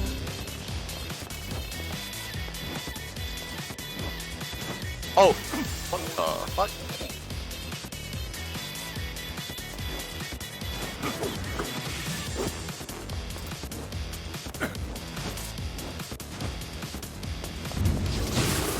Oh Jesus. Oh my god, I can't even get close. Oh, a second one. Remember when this guy kept one hitting me at the beginning of the game? Like, he was literally my first death, I think. I just walked into this area and I died. Oh, Kabuki outfit. That sounds cool. You earned 1,000 experience points. I genuinely don't know if that's a lot. You've never seen experience points in this game. You just randomly level up. So I don't know if 1,000 is a lot. Oh, we're back here.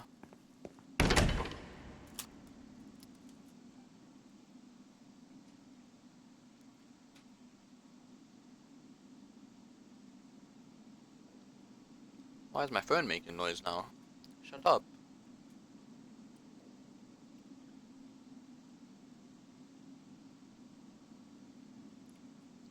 Okay, middle door. I'm assuming there's 3.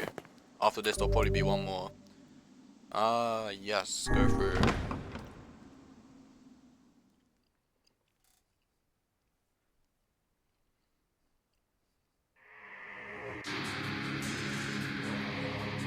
A booklet divide the world into one that knows not day and one which has never seen light.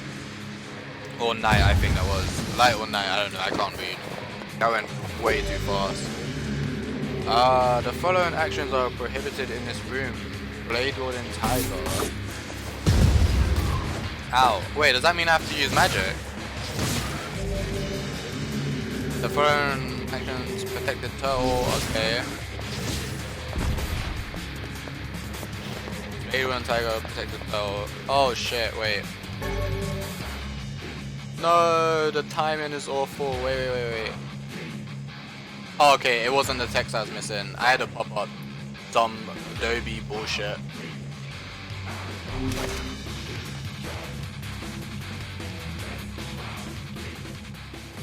Black and white, 13 packs. The vessel's forms waver as they cross time and space. Was that? Oh no, not the factory. Anything but the factory. Why is he so epic, man? Look at this guy. Looks nuts.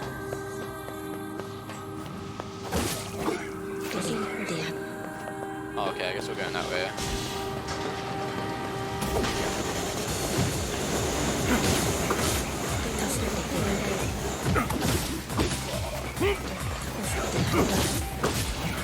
I'm just running through the hits. I don't give a fuck.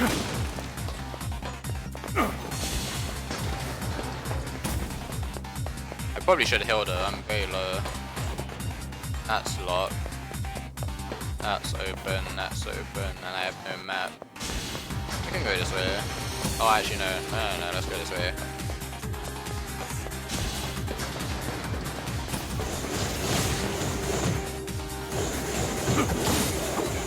Okay, I'm kind of playing with fire here.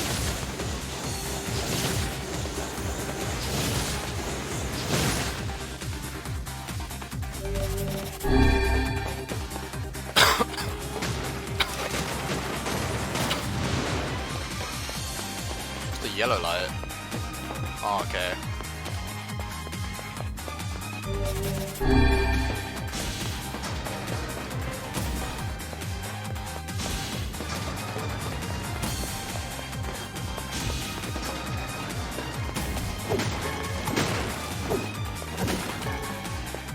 Oh wow, titanium alloy. We actually just got one from a fucking box after grinding the hell out of it. Fuck that material. But I will obviously gladly take them.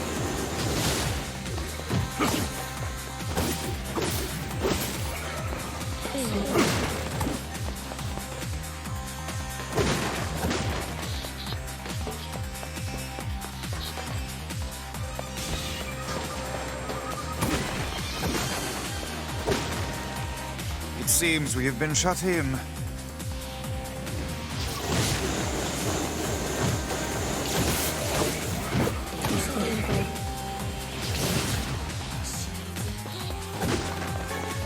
Oh look, titanium alloy again. Okay, you know what? I'll take them. I was hoping I keep them though, because I generally still don't understand why I'm an adult or what is going on. Like, we were reading the diary. It seems we have been shut in.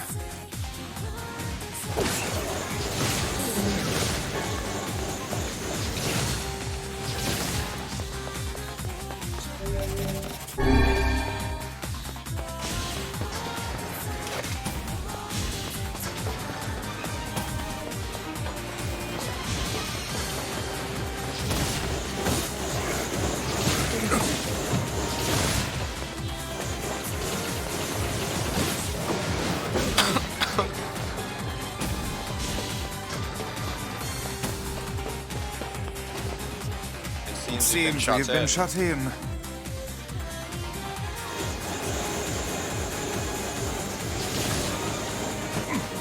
Ow.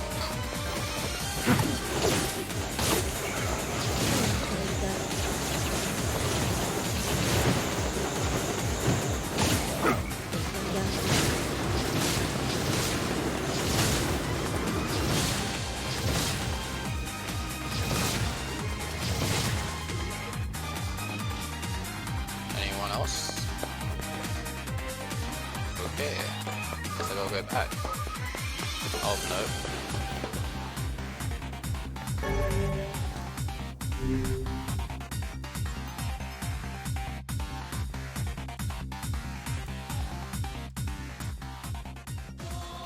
A song of man has been drowned out in its place to scream of something inhuman.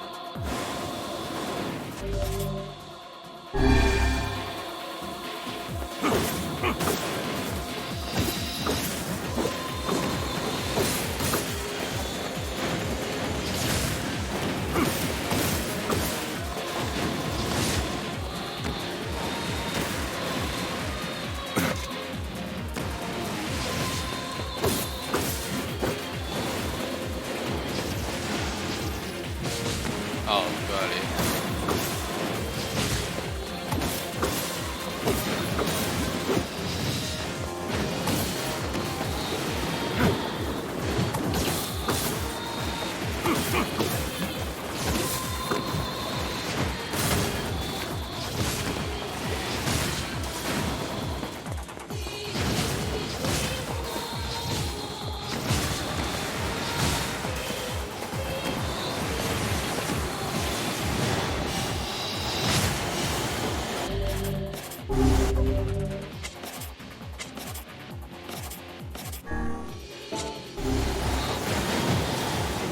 Oh, I don't even have the mana for this. Oh, never mind.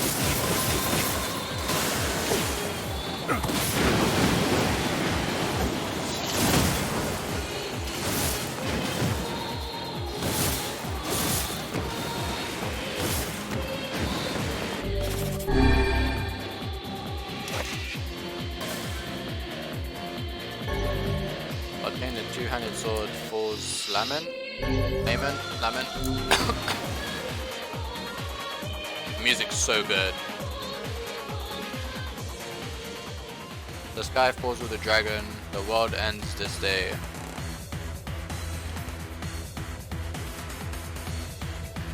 Is that referring to Drakengard? Oh god. I don't know nothing about Drakengard, but I heard it's based in the same universe, I think. Just like way different timeline.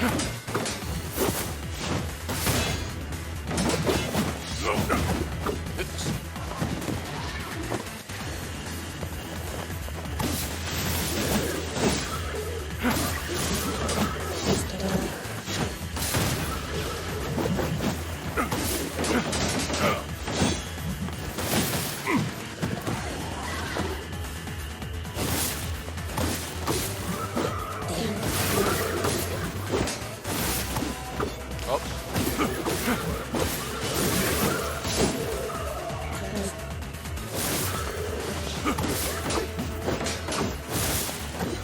Oh, okay, wait, let me try that combo again.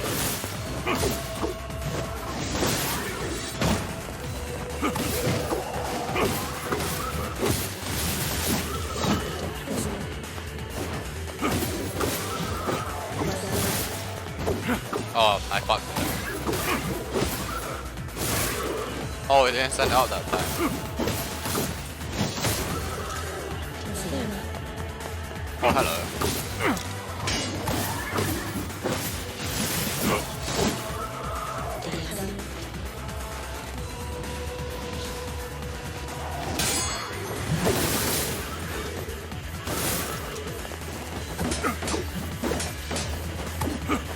How do I do that on purpose? Sometimes it works, sometimes it doesn't.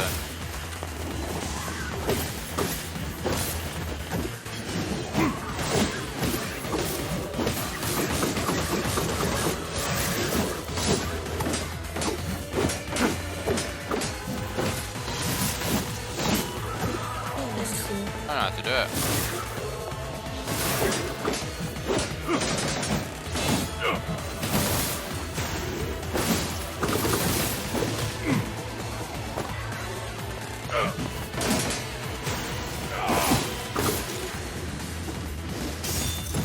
Oh, he broke my god. I done that way too long. Oops. Whoa, what's happening? Wait. Oh, these things actually do stuff? I thought they were like just to sell. Wow, they actually heal. It's pretty cool. But honestly, medicine herbs is yeah.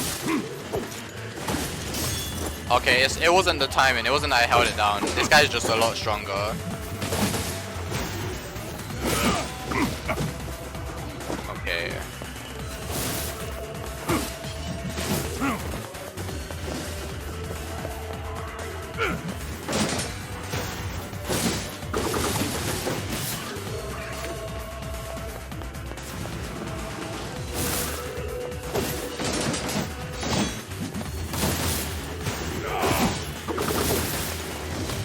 Oh wow, he actually landed that.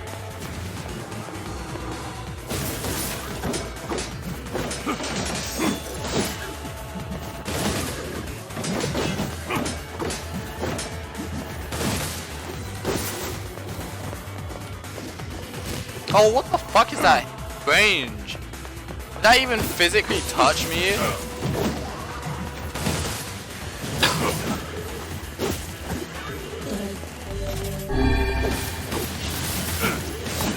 Oh, I should do. You guys are really strong. Trying to drop physical damage for. Yeah, that one. Oh, Jesus. Okay, right into the wall.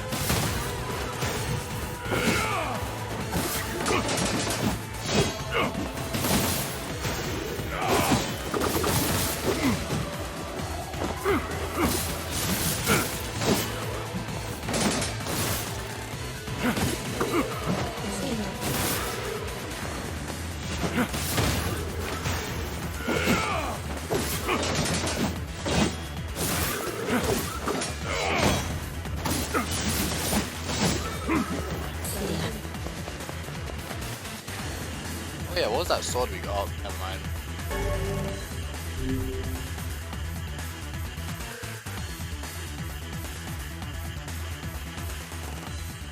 Oh, that was about. Oh, I didn't even get to read that. I just noticed that was about. Oh, wait, hold on. Shit. They really don't give me much time with those. But I realized that was about the red bag couple. She's got diary entries about that. I'm guessing this is afterwards we saved her. And they're probably catching up. Where am I? Oh, what the fuck? Why are we fighting her? I hope this place doesn't get wiped out.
Oh, I hit a boar, my bad. Am I supposed to kill the boar? I don't like killing boars.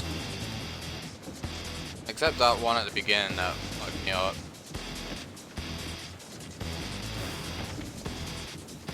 Is it a shade? It looks a little different, but I generally can't tell if it's a shade.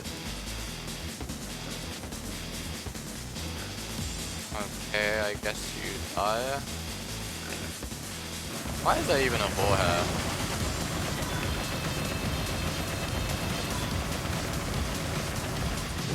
I'm sorry.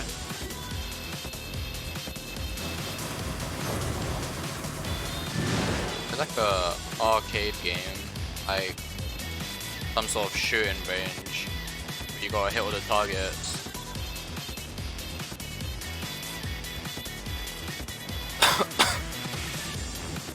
It's weird because they don't even attack me, they just look at me. It's almost as if I'm slaughtering this village, which is unsettling.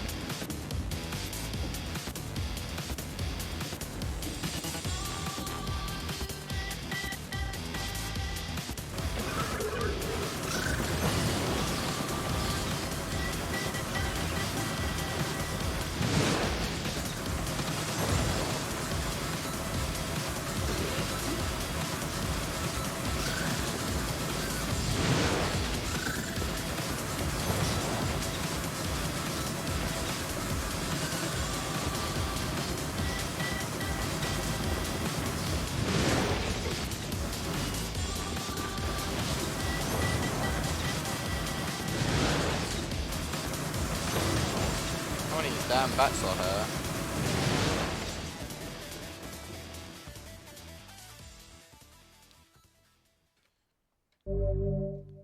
Oh, a samurai outfit.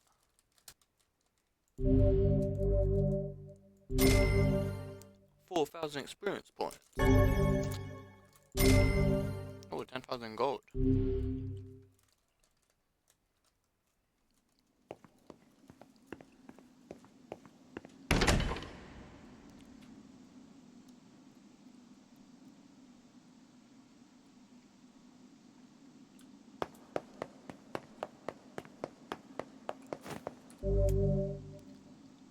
You sense something terribly sinister beyond this door. It may be difficult to endure what awaits on the other side unless your soul is at least level 33. What level am I? Oh, look at that. At least level 33. I'm 32. I'm sick at this game. I'm gonna do it. Because I'm a dumbass. If you proceed beyond this point, you will be unable to save until this battle is over. I'm sure.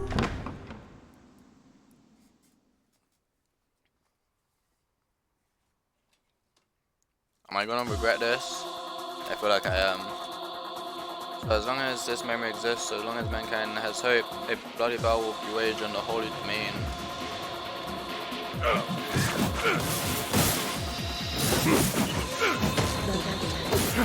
Did this sea front?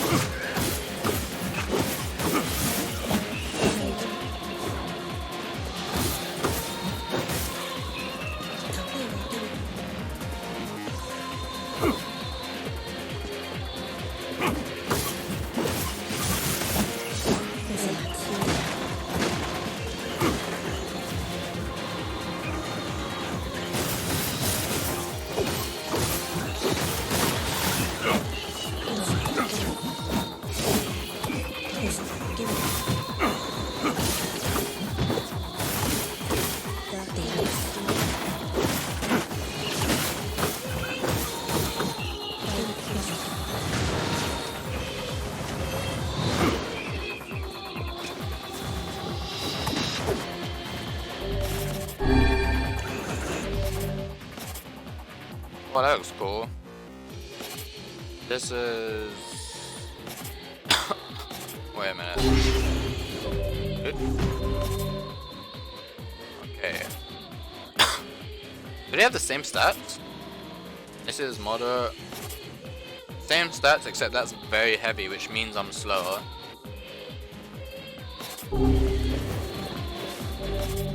Oh wait, I'm trying to sort out my weapon. Stop attacking me.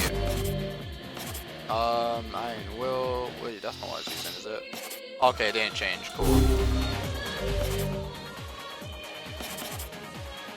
Oh yeah, and that one. Oh fuck! I keep forgetting I switched.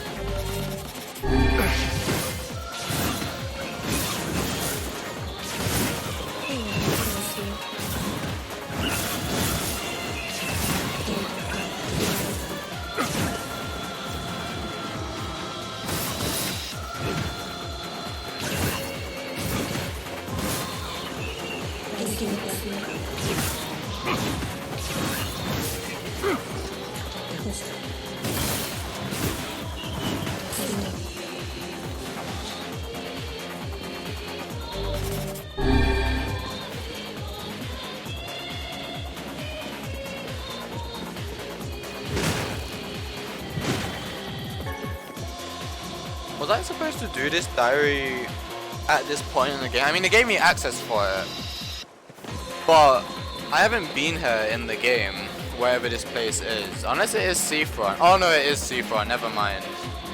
But they don't have a dock like this out in the ocean, do they?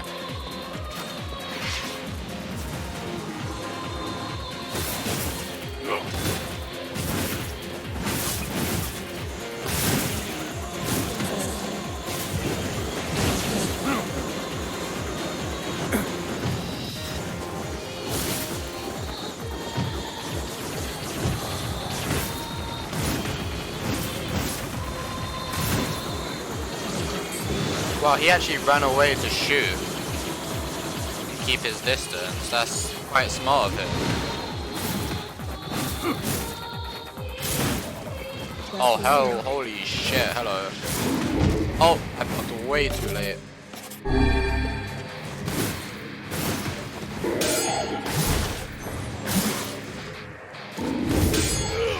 Get parried!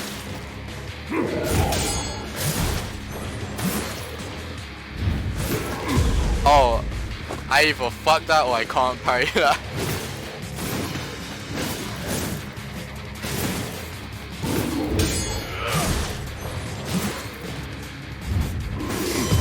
Yeah, no, I can't block that attack, that's why. Oh! How will I just lay on? Oh my god. Come on, where are my parry skills at? Oh my god, I can't parry anymore. What happened? Okay, he's dead anyway.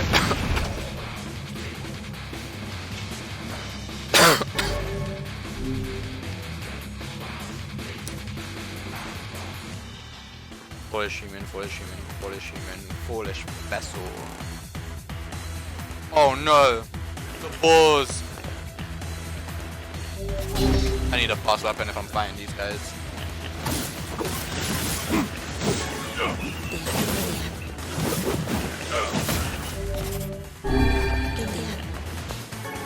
Okay, I don't think the boars will attack me if I don't attack them.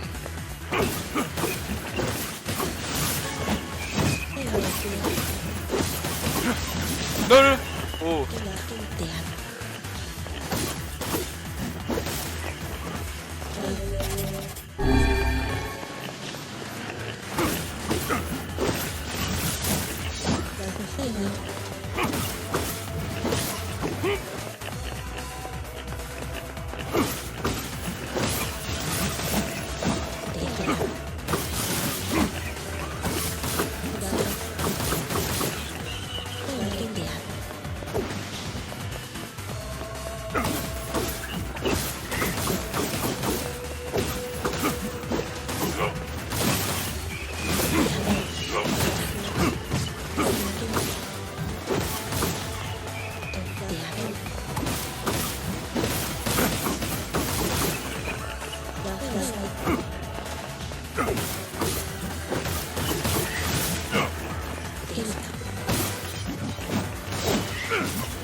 Oh wait, do I actually have to kill them? Oh no. I guess I do.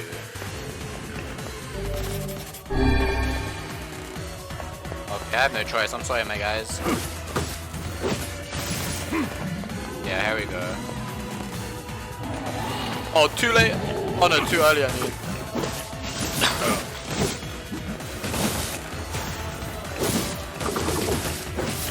I'm a lot stronger now anyway, I can fuck these guys up.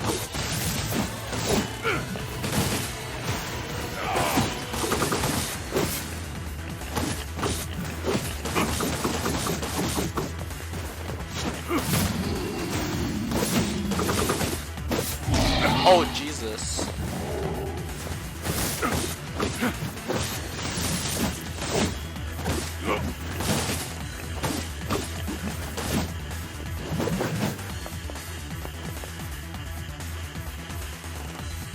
Okay, yeah, so we had to kill him. Sorry, young piggies, or boars.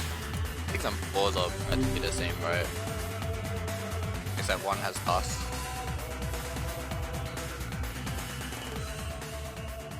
All is paid, all is sacrificed. Oh yeah, this place is under Emil's house.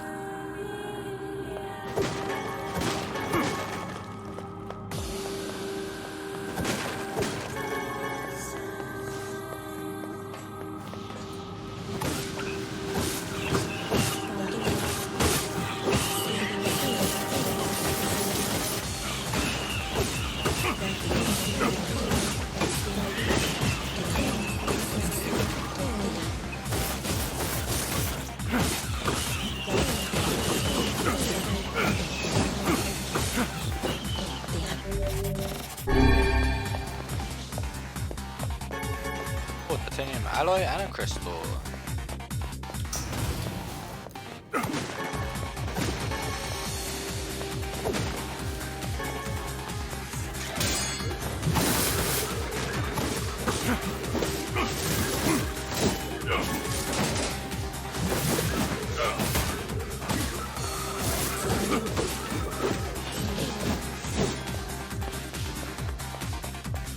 Deck, let this room out. Yeah, I can't do that one. I think I got clear out everywhere. Oh, never mind.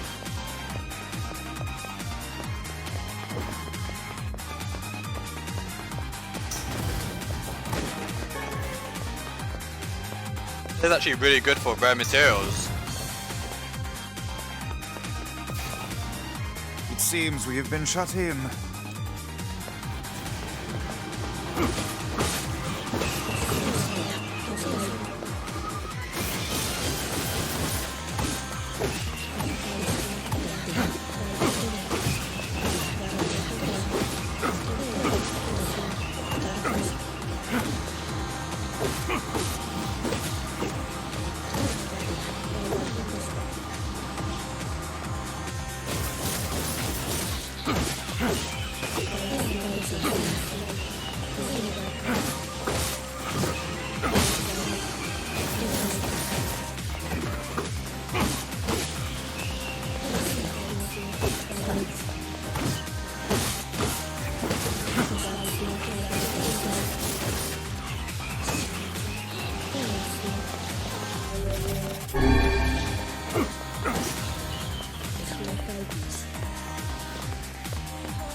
Dude, listen to that music!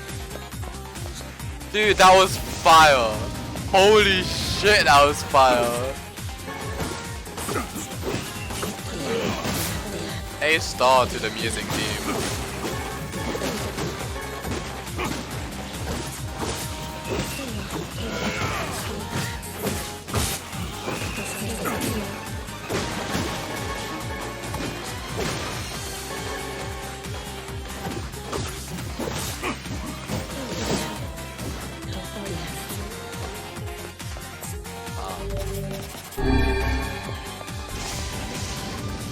That music was so damn good. That little like, I don't even know how you explain that. What was that? That little sound they did was fucking It lit. seems we have been shut in.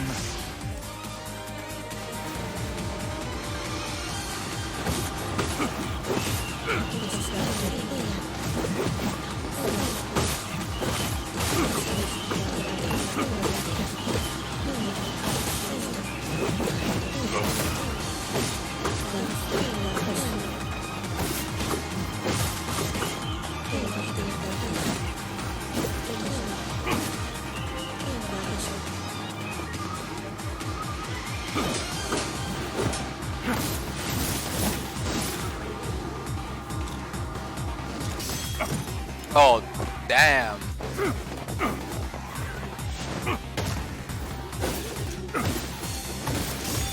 Okay, yeah, I can't block these guys. Oops. I mean, yeah, might as well. I definitely can't block these guys.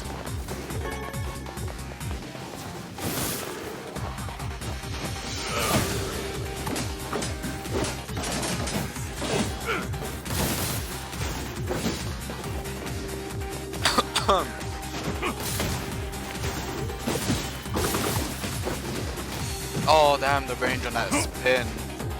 That's actually insane.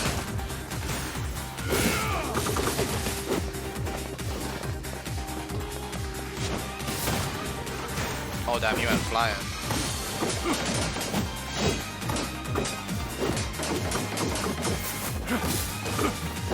See, that time it worked on purpose, but sometimes I do the same button and it doesn't work.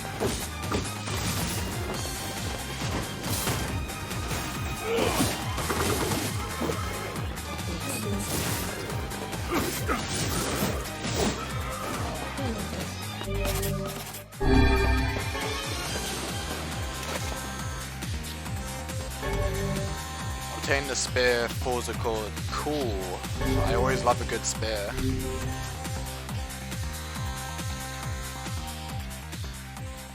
not bring back the light, do not bring back the vessel, do not bring back the future, do not bring it back.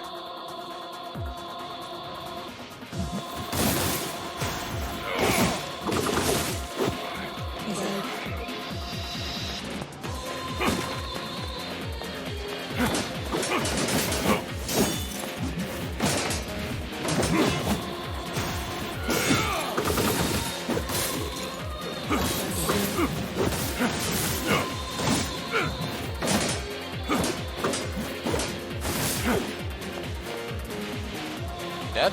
Yeah, he's dead.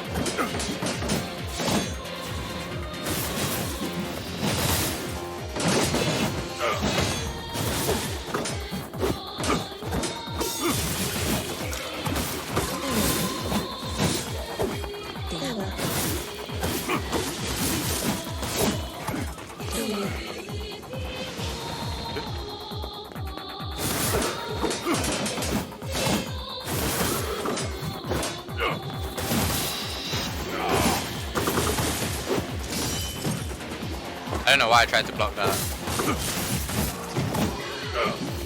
Good.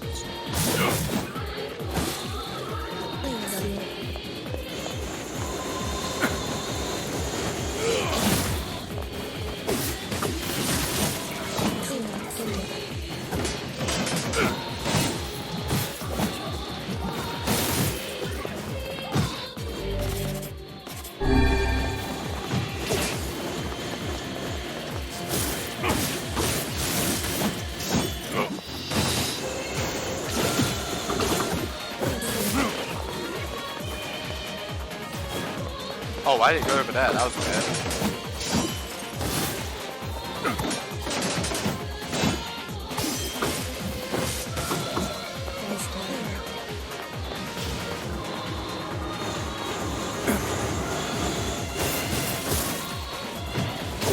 That was actually cool. I wasn't even sure if I could do that mid-air, and I could.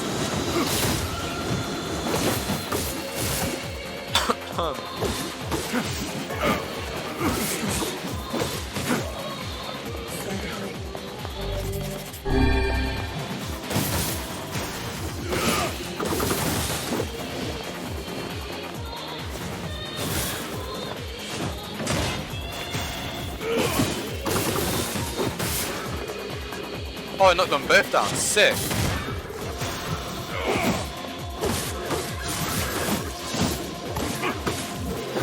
Oh, look, an AI is in my chat.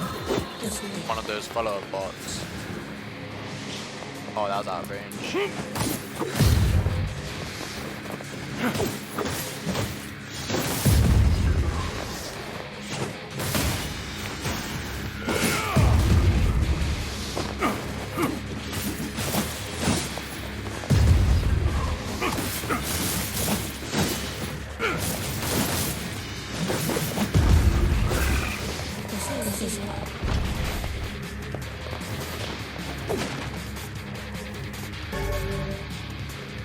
Should've probably broke those boxes first.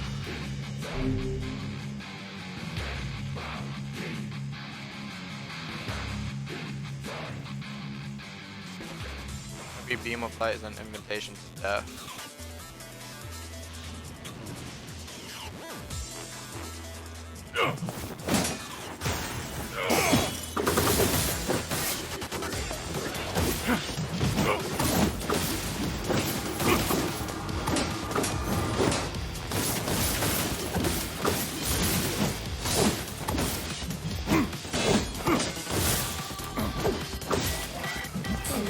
I really like this song. It's a good one.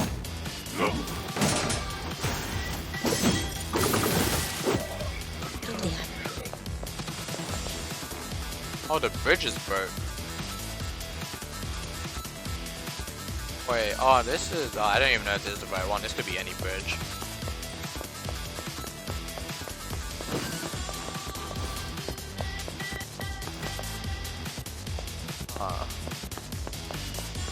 Oh, I'm guessing down there.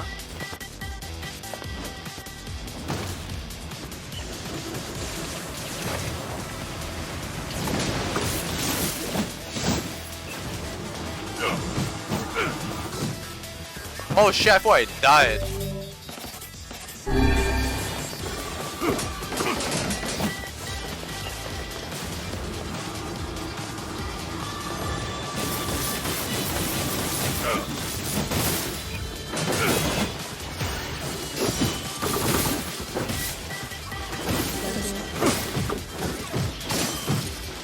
Damn it.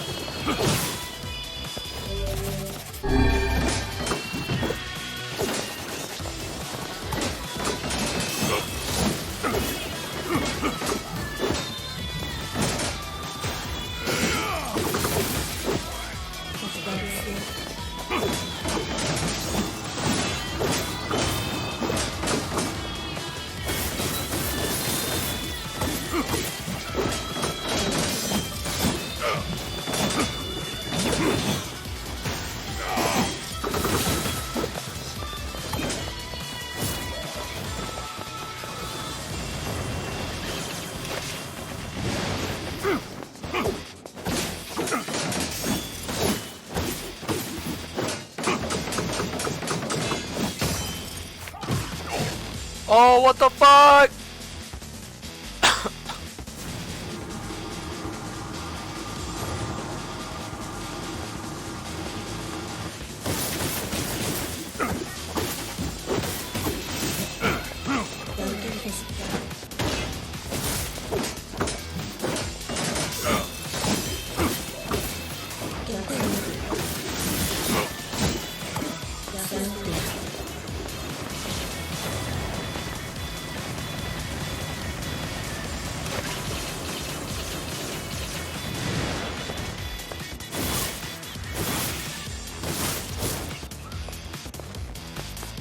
Fuck that guy. Okay, down below.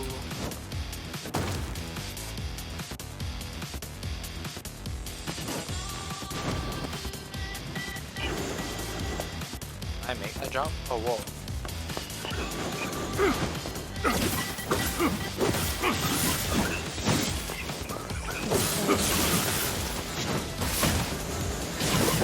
Oh, what the fuck? I Beybladed off the edge.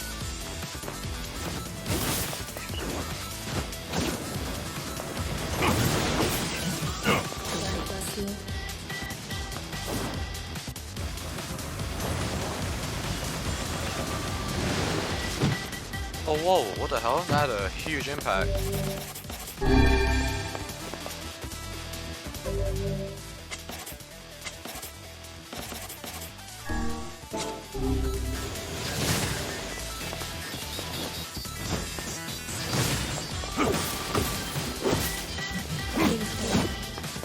That's a very rare shade. I think we've seen like 2 of them in the whole game.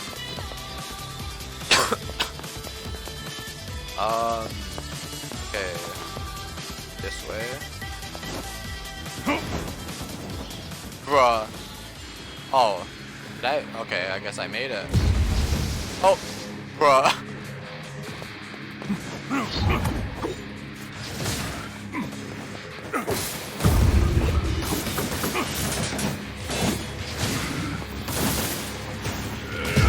Oh man, it's hard to like cancel combo to roll. Sometimes like there will listen to it. I think maybe it's right clicks. Right clicks you might not be able to.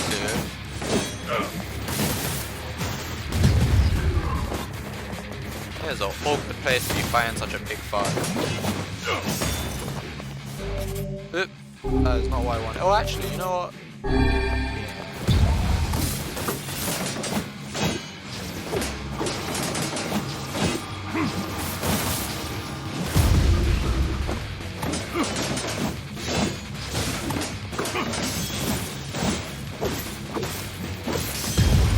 Okay, I can't block that. That should have been obvious.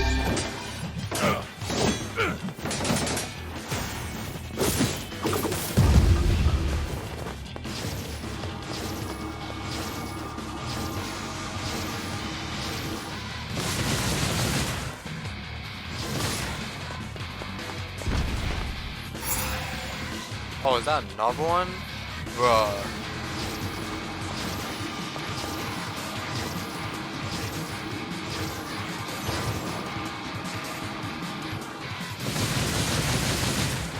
Oh, that's actually a lot of damage.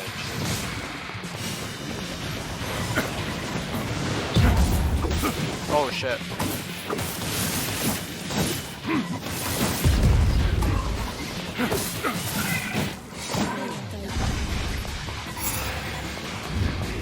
Oh, what is... Oh god.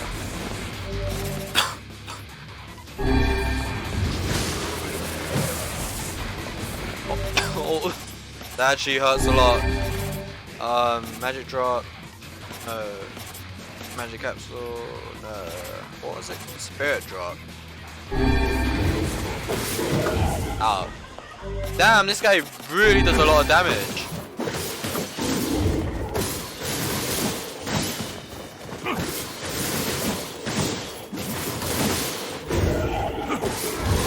Oh, the second swing. Okay, he's hitting me physically as well, so... Ow. Okay, he swings twice. That's what I need to remember. He gets me with the second swing.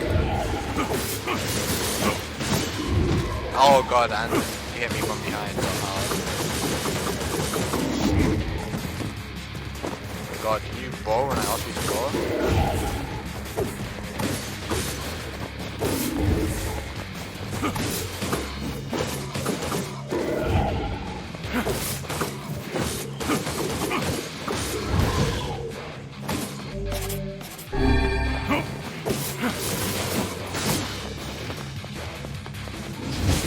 Oh fuck, I forgot he had that.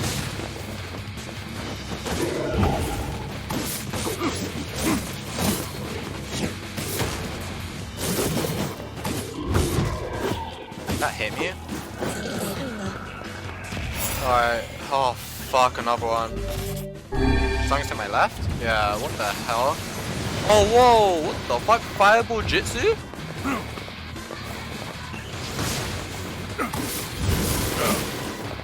I've never seen this thing before.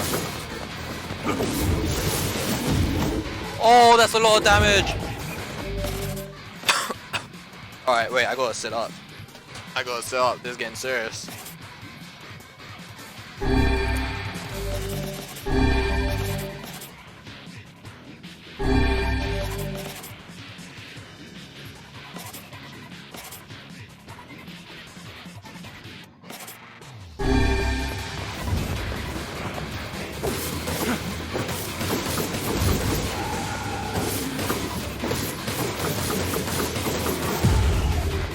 Okay, that didn't get. Oh. Damn. Oh, that's a lot of damage again. Jesus, he hurts. I can't get hit by him twice in a row, otherwise I'm fucked.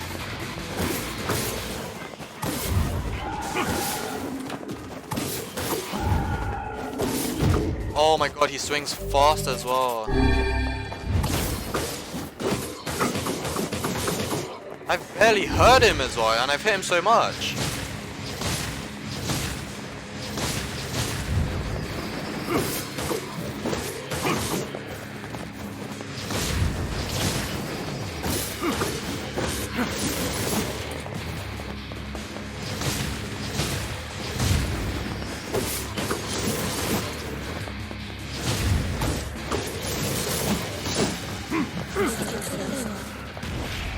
Oh, the others are gone. Dude, that was a tough fight. I enjoyed that. 10,000. 50,000 gold. Let's go. A dreaming vessel is in a recycled world. I enjoy that fight a lot. Until the time of its awakening comes.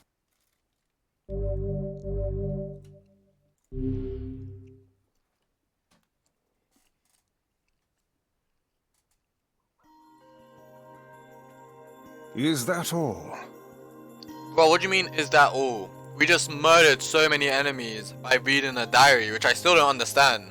I almost forgot it was the diary. Huh? Is that the final entry of the diary? Seems that way. Interesting. You figure anything out? I fear not. Yeah, I'm not surprised. That was very weird.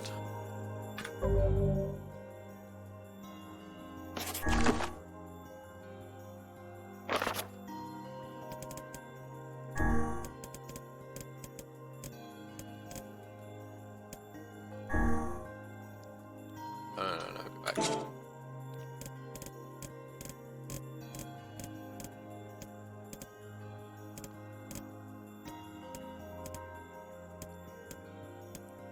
What are the outfits? The diary again? Yeah. Lately, I haven't been able to stop thinking about it. The world of the recycled vessel. No, I didn't want to go back in. God. Alright, I might be able to leave, hopefully. I was just curious to see if there's like a menu or something on there.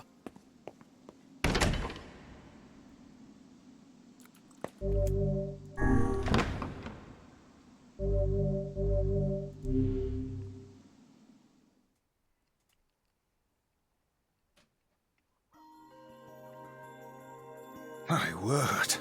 Something wrong? I feel as if I've just awoken from a most unpleasant dream. I know what you mean. That happens to me whenever I read it. That's weird. Oh, let's go upstairs.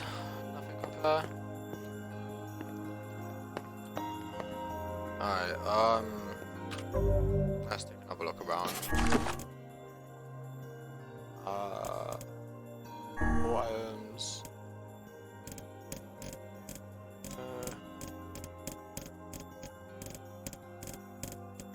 Oh shit, my veg probably died. Wait, did I even grow new ones? I think I did. Yeah, they were probably dead. My crops. Okay, I don't know. I know they said I can change outfits, I just can't remember where they said I can do it.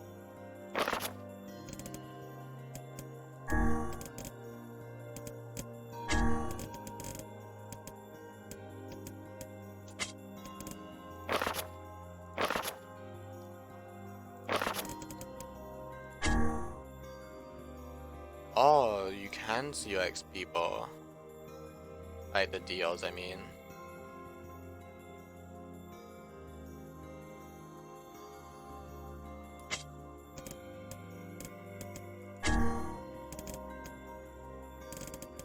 We haven't read any of them.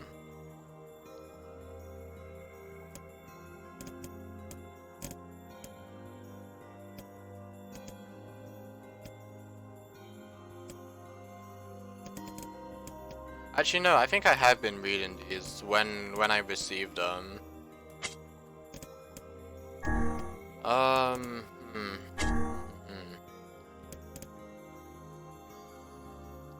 And in B.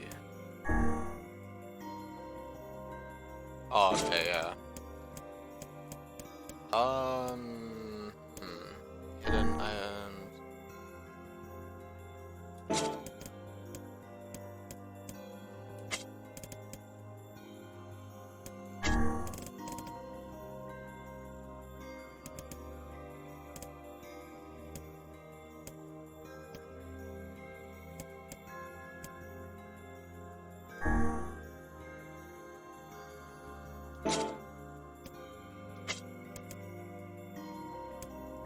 I don't know. Alright, okay. We're going to change clothes, I guess. Can't remember how it was done. Oh, okay, my crops are alive.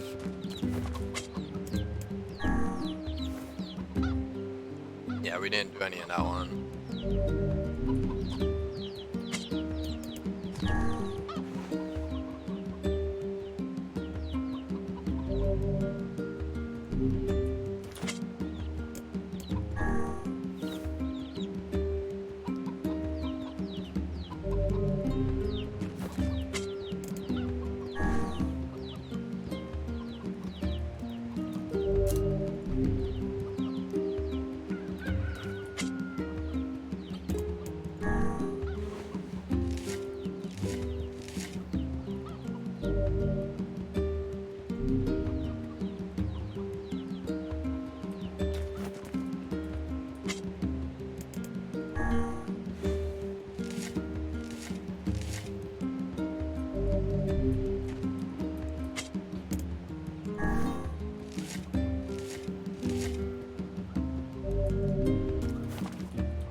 can't even grow more stuff.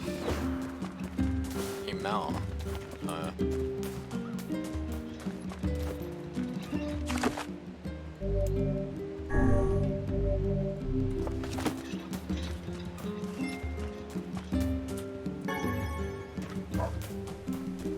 Before we talk to her, let's quickly go to the shop.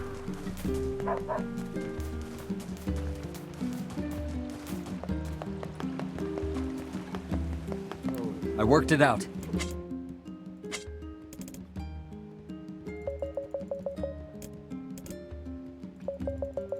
Oh, we used all of those. That's nuts. Shop here more often.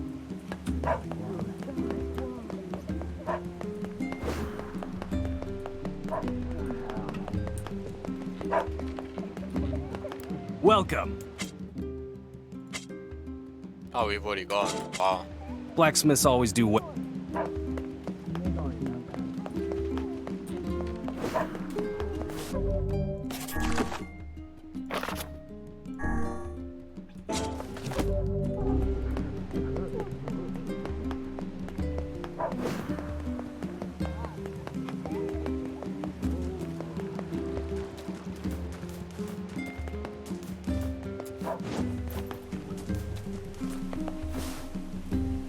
Hey, Oh, hi.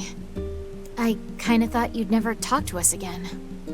I understand you're doing this for the village, and that you don't have a choice. Pretty much, yeah. But look, why don't you go talk to Popola? I think she wanted to discuss the Shadow Lord with you. I'm headed there next. Oh, and Devila, Yeah? sorry about yesterday. I shouldn't have lost my temper like that. You don't need to apologize. Anyone would be upset when their friends are hurting. Let Emil and Kaine know that we're sorry, alright? All right.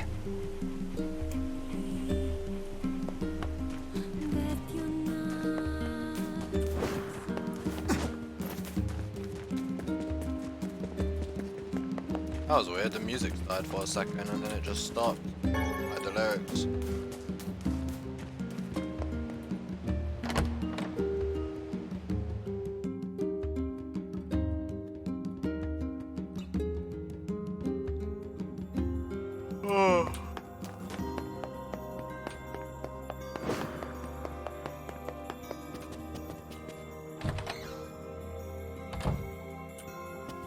Popola? Oh. Hello. Look, I want to apologize for Stop. You didn't do anything wrong. Yeah, but neither did you. You're just trying to protect the villagers. And I jumped down your throat for it.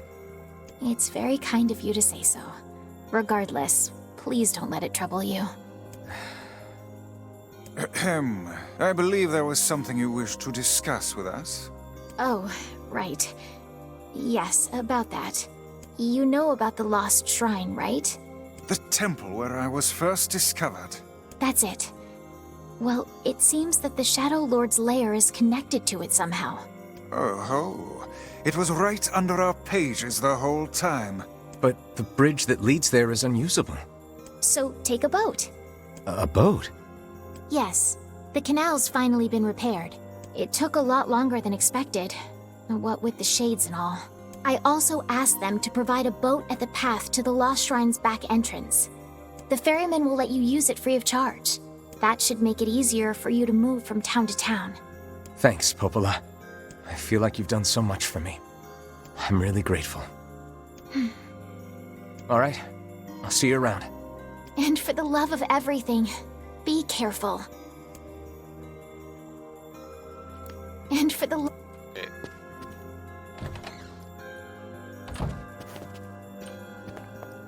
Oh, we haven't been in here for a while. There's probably a few more statues.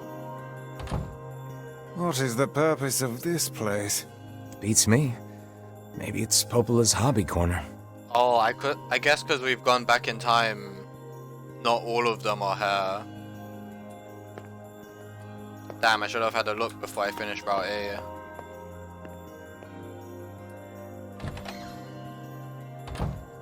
I mean, I didn't even know I was gonna finish Route A. But still. I'm kind of confused on where this game is going at the moment. Like, when 9S, when you became him... The path above the entrance to the shopping district should lead to the boat landing. Like, when you became 9S, even though you knew you've gone back to the start of the game, you were at least playing as him, so it was different. You're at the start of the game, but at the same time you were somewhere else because you were playing from another perspective. And sure, we got a whole bunch of Kaine backstory, but I'm still playing as the protagonist, and so far anyway, I'm doing the same things that I done before. So I'm confused to see like where this is gonna go. If we're gonna switch to Kaine, if it's just gonna be me still as the protagonist. I don't know.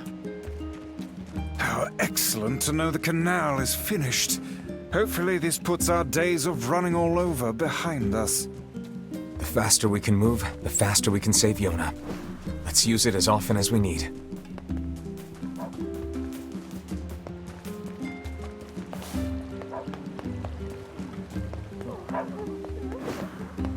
Oh, it's you, eh? Well, we're all coming.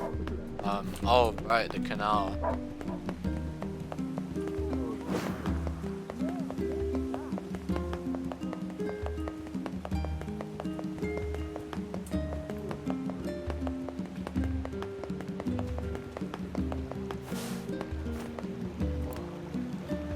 Hey, look who it is! Oh my god, he's Remember me? alive! Oh, the pain. I can save you. I've come back from the future. Don't go to the shipwreck. Don't follow the little girl. That red bag. By my pages, you're the slovenly half of that couple who refused to stop arguing. Hey, it's been a while. Sure has.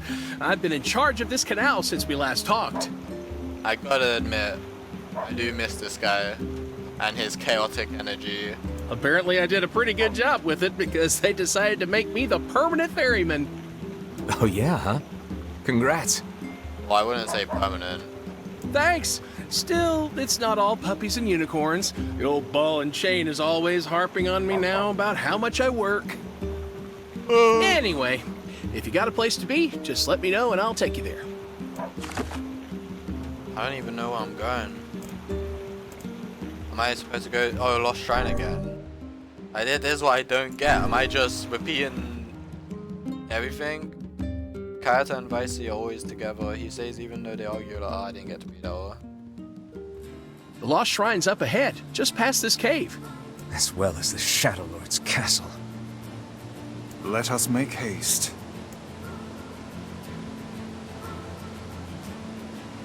Here you go, oh.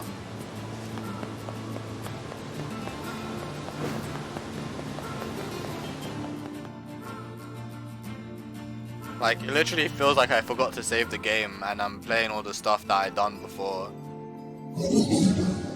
Hansel. Wait, their names are Hansel and Gretel?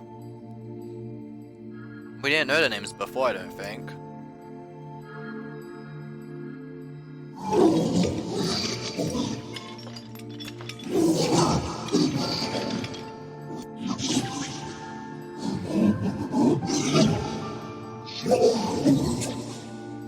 Oh, he was more conscious. If that makes sense.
That's sad.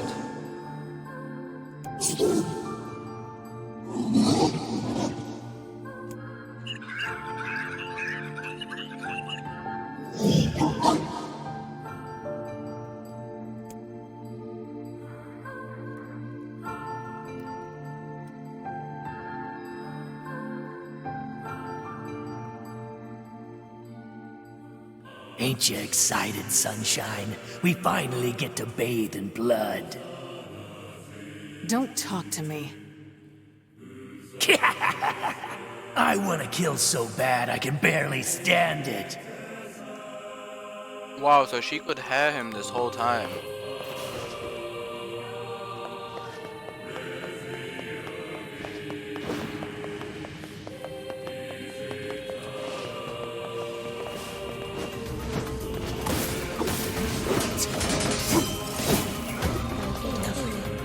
I still think they should have made me play as her though. Even though I'm hearing now what she's hearing, they should have made it so we're playing as her, I think. Like, they managed to do that with 2B, you know. She was the main character, and then he became 9S, and then she was just following you around. It would have worked.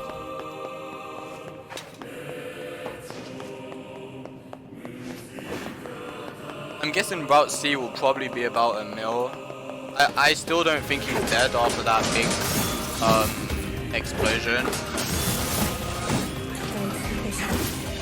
Especially since he shows up in Ultimator.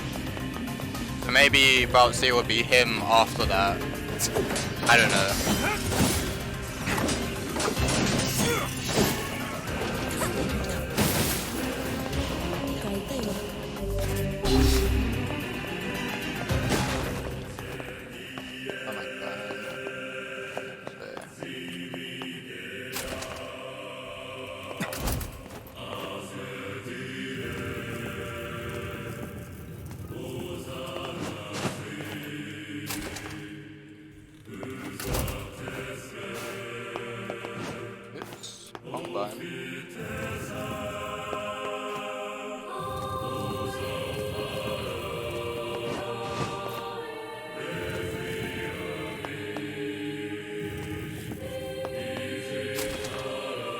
This is all too easy.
I have not moved that one or that one.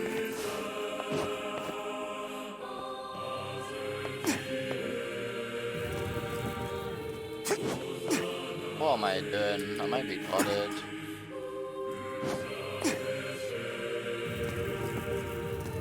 Can I break these? No. Oh wait, I can go one more. Oh my god, I'm dumb.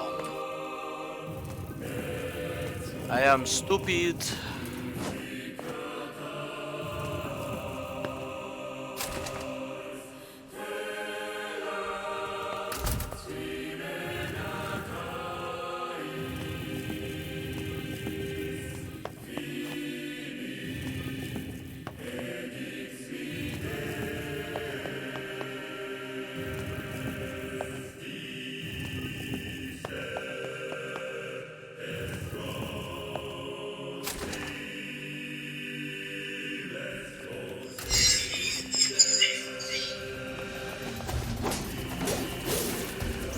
What's with these guys?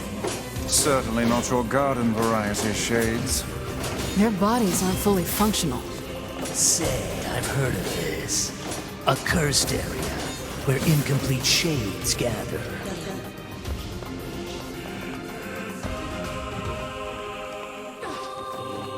Incomplete shades. I guess those are the ones which might be less humane.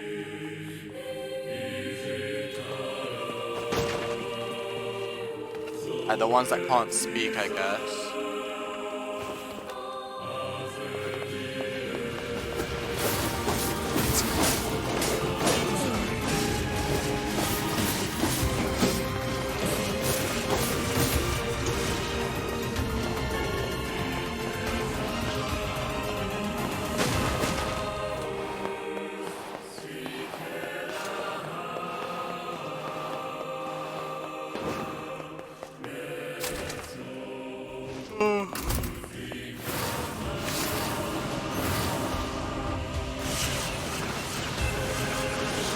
How are they barely attack as well? Because they're not complete.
Oh, that's the door to go outside.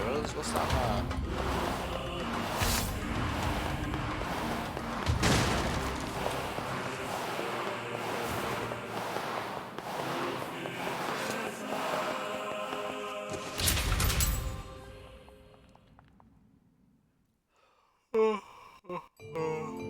Getting tired.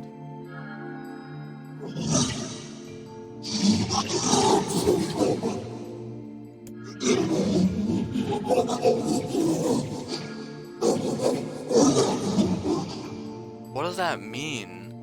All because you went Gestalt before the change was complete? I wonder what that means. Is that...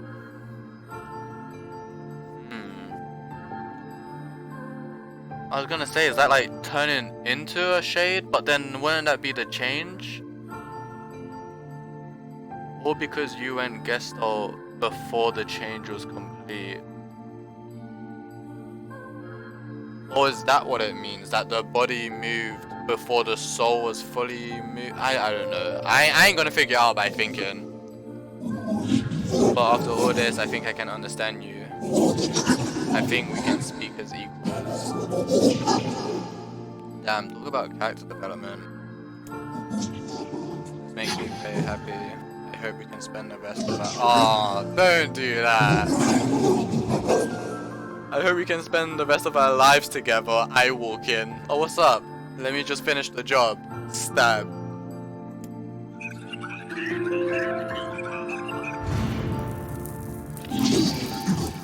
Oh, that's me entering. What was that? I actually feel bad for killing these guys. I am not surprised. I felt bad for killing the machines in Automata because I knew they had some sort of consciousness. And look at that. These enemies do as well. One second, I'm eating my sweets. Oh, at least I'm out of sweet. This pack of Haribo had way too many gummy bears. Way too many. Where was my eggs? Where was my love hearts? I can't even get Haribo to give me hearts.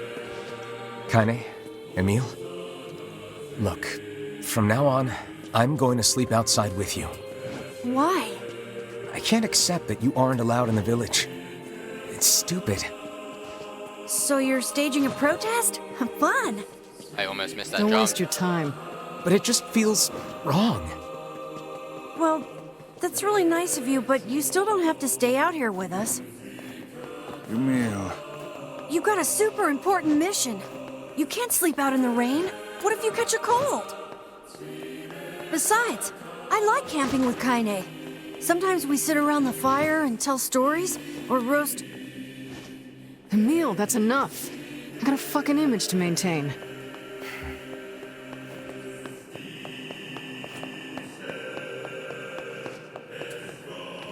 Oh, I tried to jump. Oh my god. Yep, this fuckery again. We seem to be surrounded by a mob of helpless puppies. Just kick him aside.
What's going on?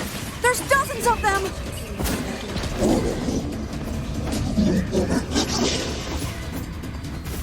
These are creatures of the darkness. This is Lure them sadness. to the light.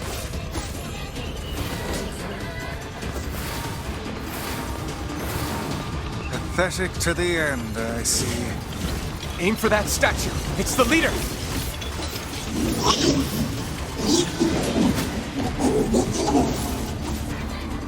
That's so sad as well. They can understand us, or he can at least. We just can't communicate. Could you imagine if they could understand each other and just talk it out? Like, yo, listen, chill, we're humans. Don't fuck me up. Oh, you're funny. I'm gonna start crying here. Oh, that guy's just an asshole. Ignore him.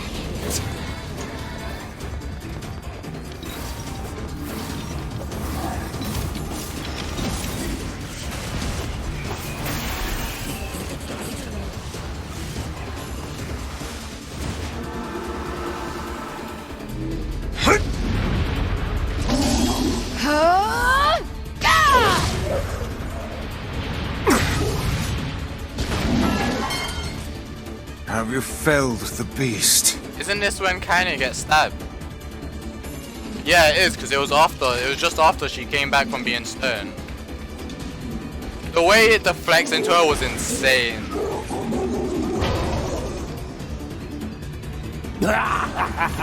This is one stubborn son of a bitch. Damn it, damn it, damn it! Hey there, sunshine.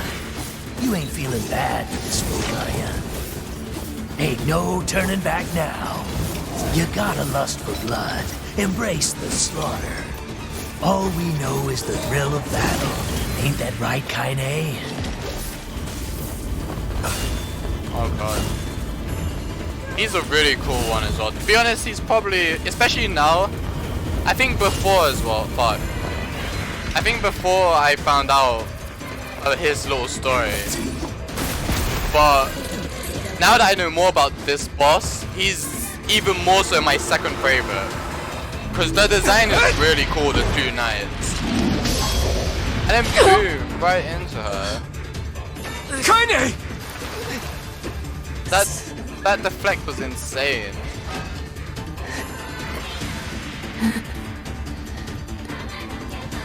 Oh, you're kidding me! Kaine!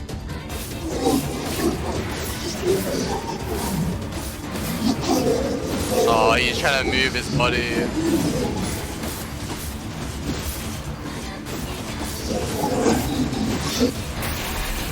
We are incomplete, but our friends make us whole. Is it done? Give me a minute, I'll come for it. Yeah, I know. I'll come get it in a minute.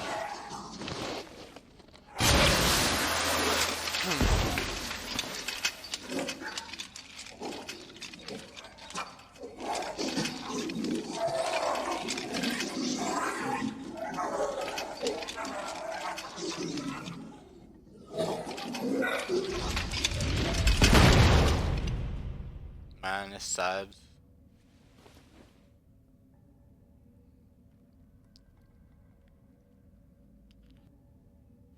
Kaine! Are you alright? Kaine! I fear there is little we can do for her. No! Kaine!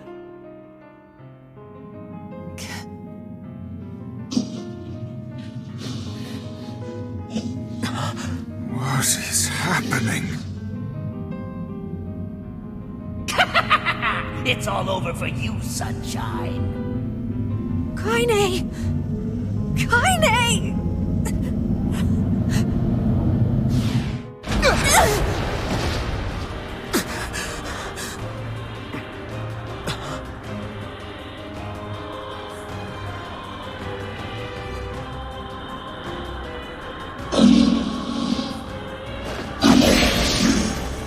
It is so epic as well though, her design as a shade. And just normal It's as well. Kaine's shade! We've no other choice. We must strike it down. Kaine! Come back!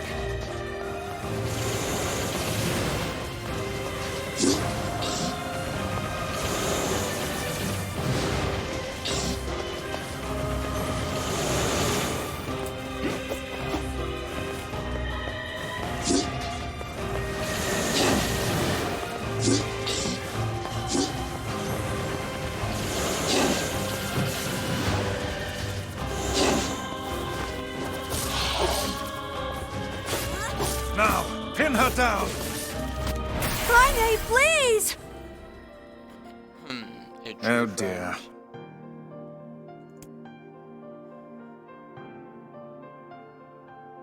Kaine! Kaine! Kaine! I couldn't hold it back. I can't be with... We're always going to be together, Kaine. If you transform again, we'll just stop it again. As many times as it takes. I don't care how tough it is. We're gonna get you back. I like sleeping outside because I'm with you, Kaine. I'm able to ignore my appearance and keep going because of you. I'm weak, and I'm sad, and I'm lonely. But you make me strong. You're my friend, and I need you. So don't you dare leave me!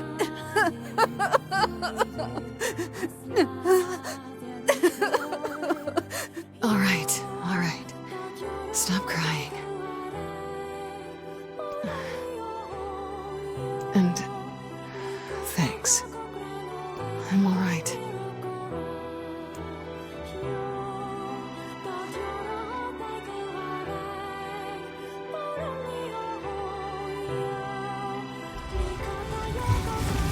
Over there.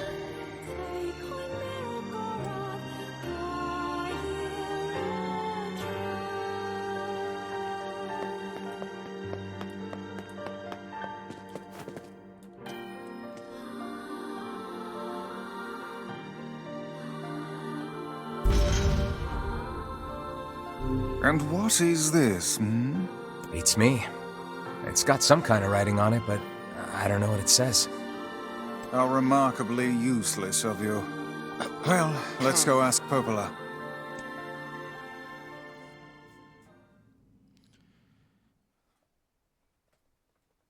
It's a cipher of some kind. Can you determine its meaning? I think this is the key to unlocking the Shadow Lord's castle. Here, take a look at this. I wrote down all the words I can understand. This fragment is called the Stone Guardian. Given that you found it in the Lost Shrine, the words must mean something. There are spaces here for 4 other fragments as well. Sacrifice, the Law of Robotics, the Memory Tree, Loyal Cerberus. The Law of Robotics probably refers to the Junk Heap, and the Memory Tree might be the Forest of Myth. But as for Sacrifice and Loyal Cerberus, I don't have a clue. Not a problem. Hmm? If we want to fill in the words, we just run around the world killing every big monster we find, right? Oh, splendid. By all means, let us undertake a murderous rampage. They're just shades. Besides, it's the only way to reach the Shadow Lord. It's a dangerous task. Yeah, well, Yona's in even more danger. But how can you even be sure that she's... Because she is! Right? Oh, thank you. I was gonna come and get it.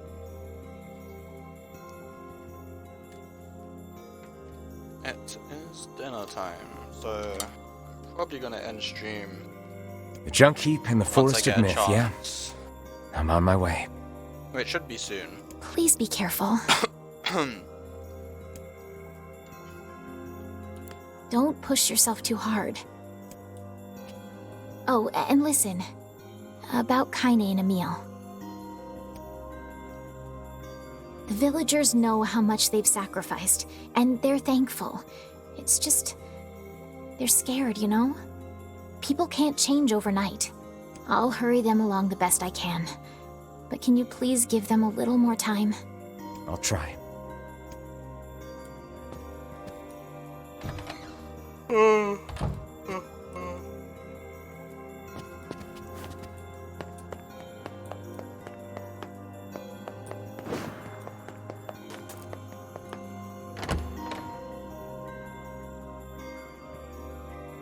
We still haven't seen that merchant Accord. I wonder if she actually shows up. What next? Junk Heap, Forest of Myth. I think we went Junk Heap first last time, so... Popola said we might be able to find a key fragment in the Junk Heap. Perhaps we can find a clue at Two Brothers' weaponry. Bro, we're actually gonna play through all this again. Just, like... The reason it was fine with 9S is because it's 9S. You're literally playing as a new character and seeing it from his perspective. And I get they're trying to do the same thing, but I'm still playing as the same guy, so it's less fun. Like, the gameplay hasn't changed at all. I literally feel like I'm just repeating myself with only a few little extra details in. However, I am happy to be seeing what these bosses are thinking. I didn't expect them to do that. I didn't expect them to do the 9S thing again, but I'm cool with it. Even though it is sadness. But yeah, whatever. But anyway, that's the end of my stream for today. Oh, God. Oh, I'm tired. How do I end this? Upper.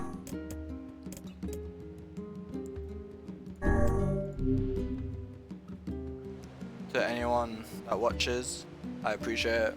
Thank you. And I'll see you on the next one. Peace.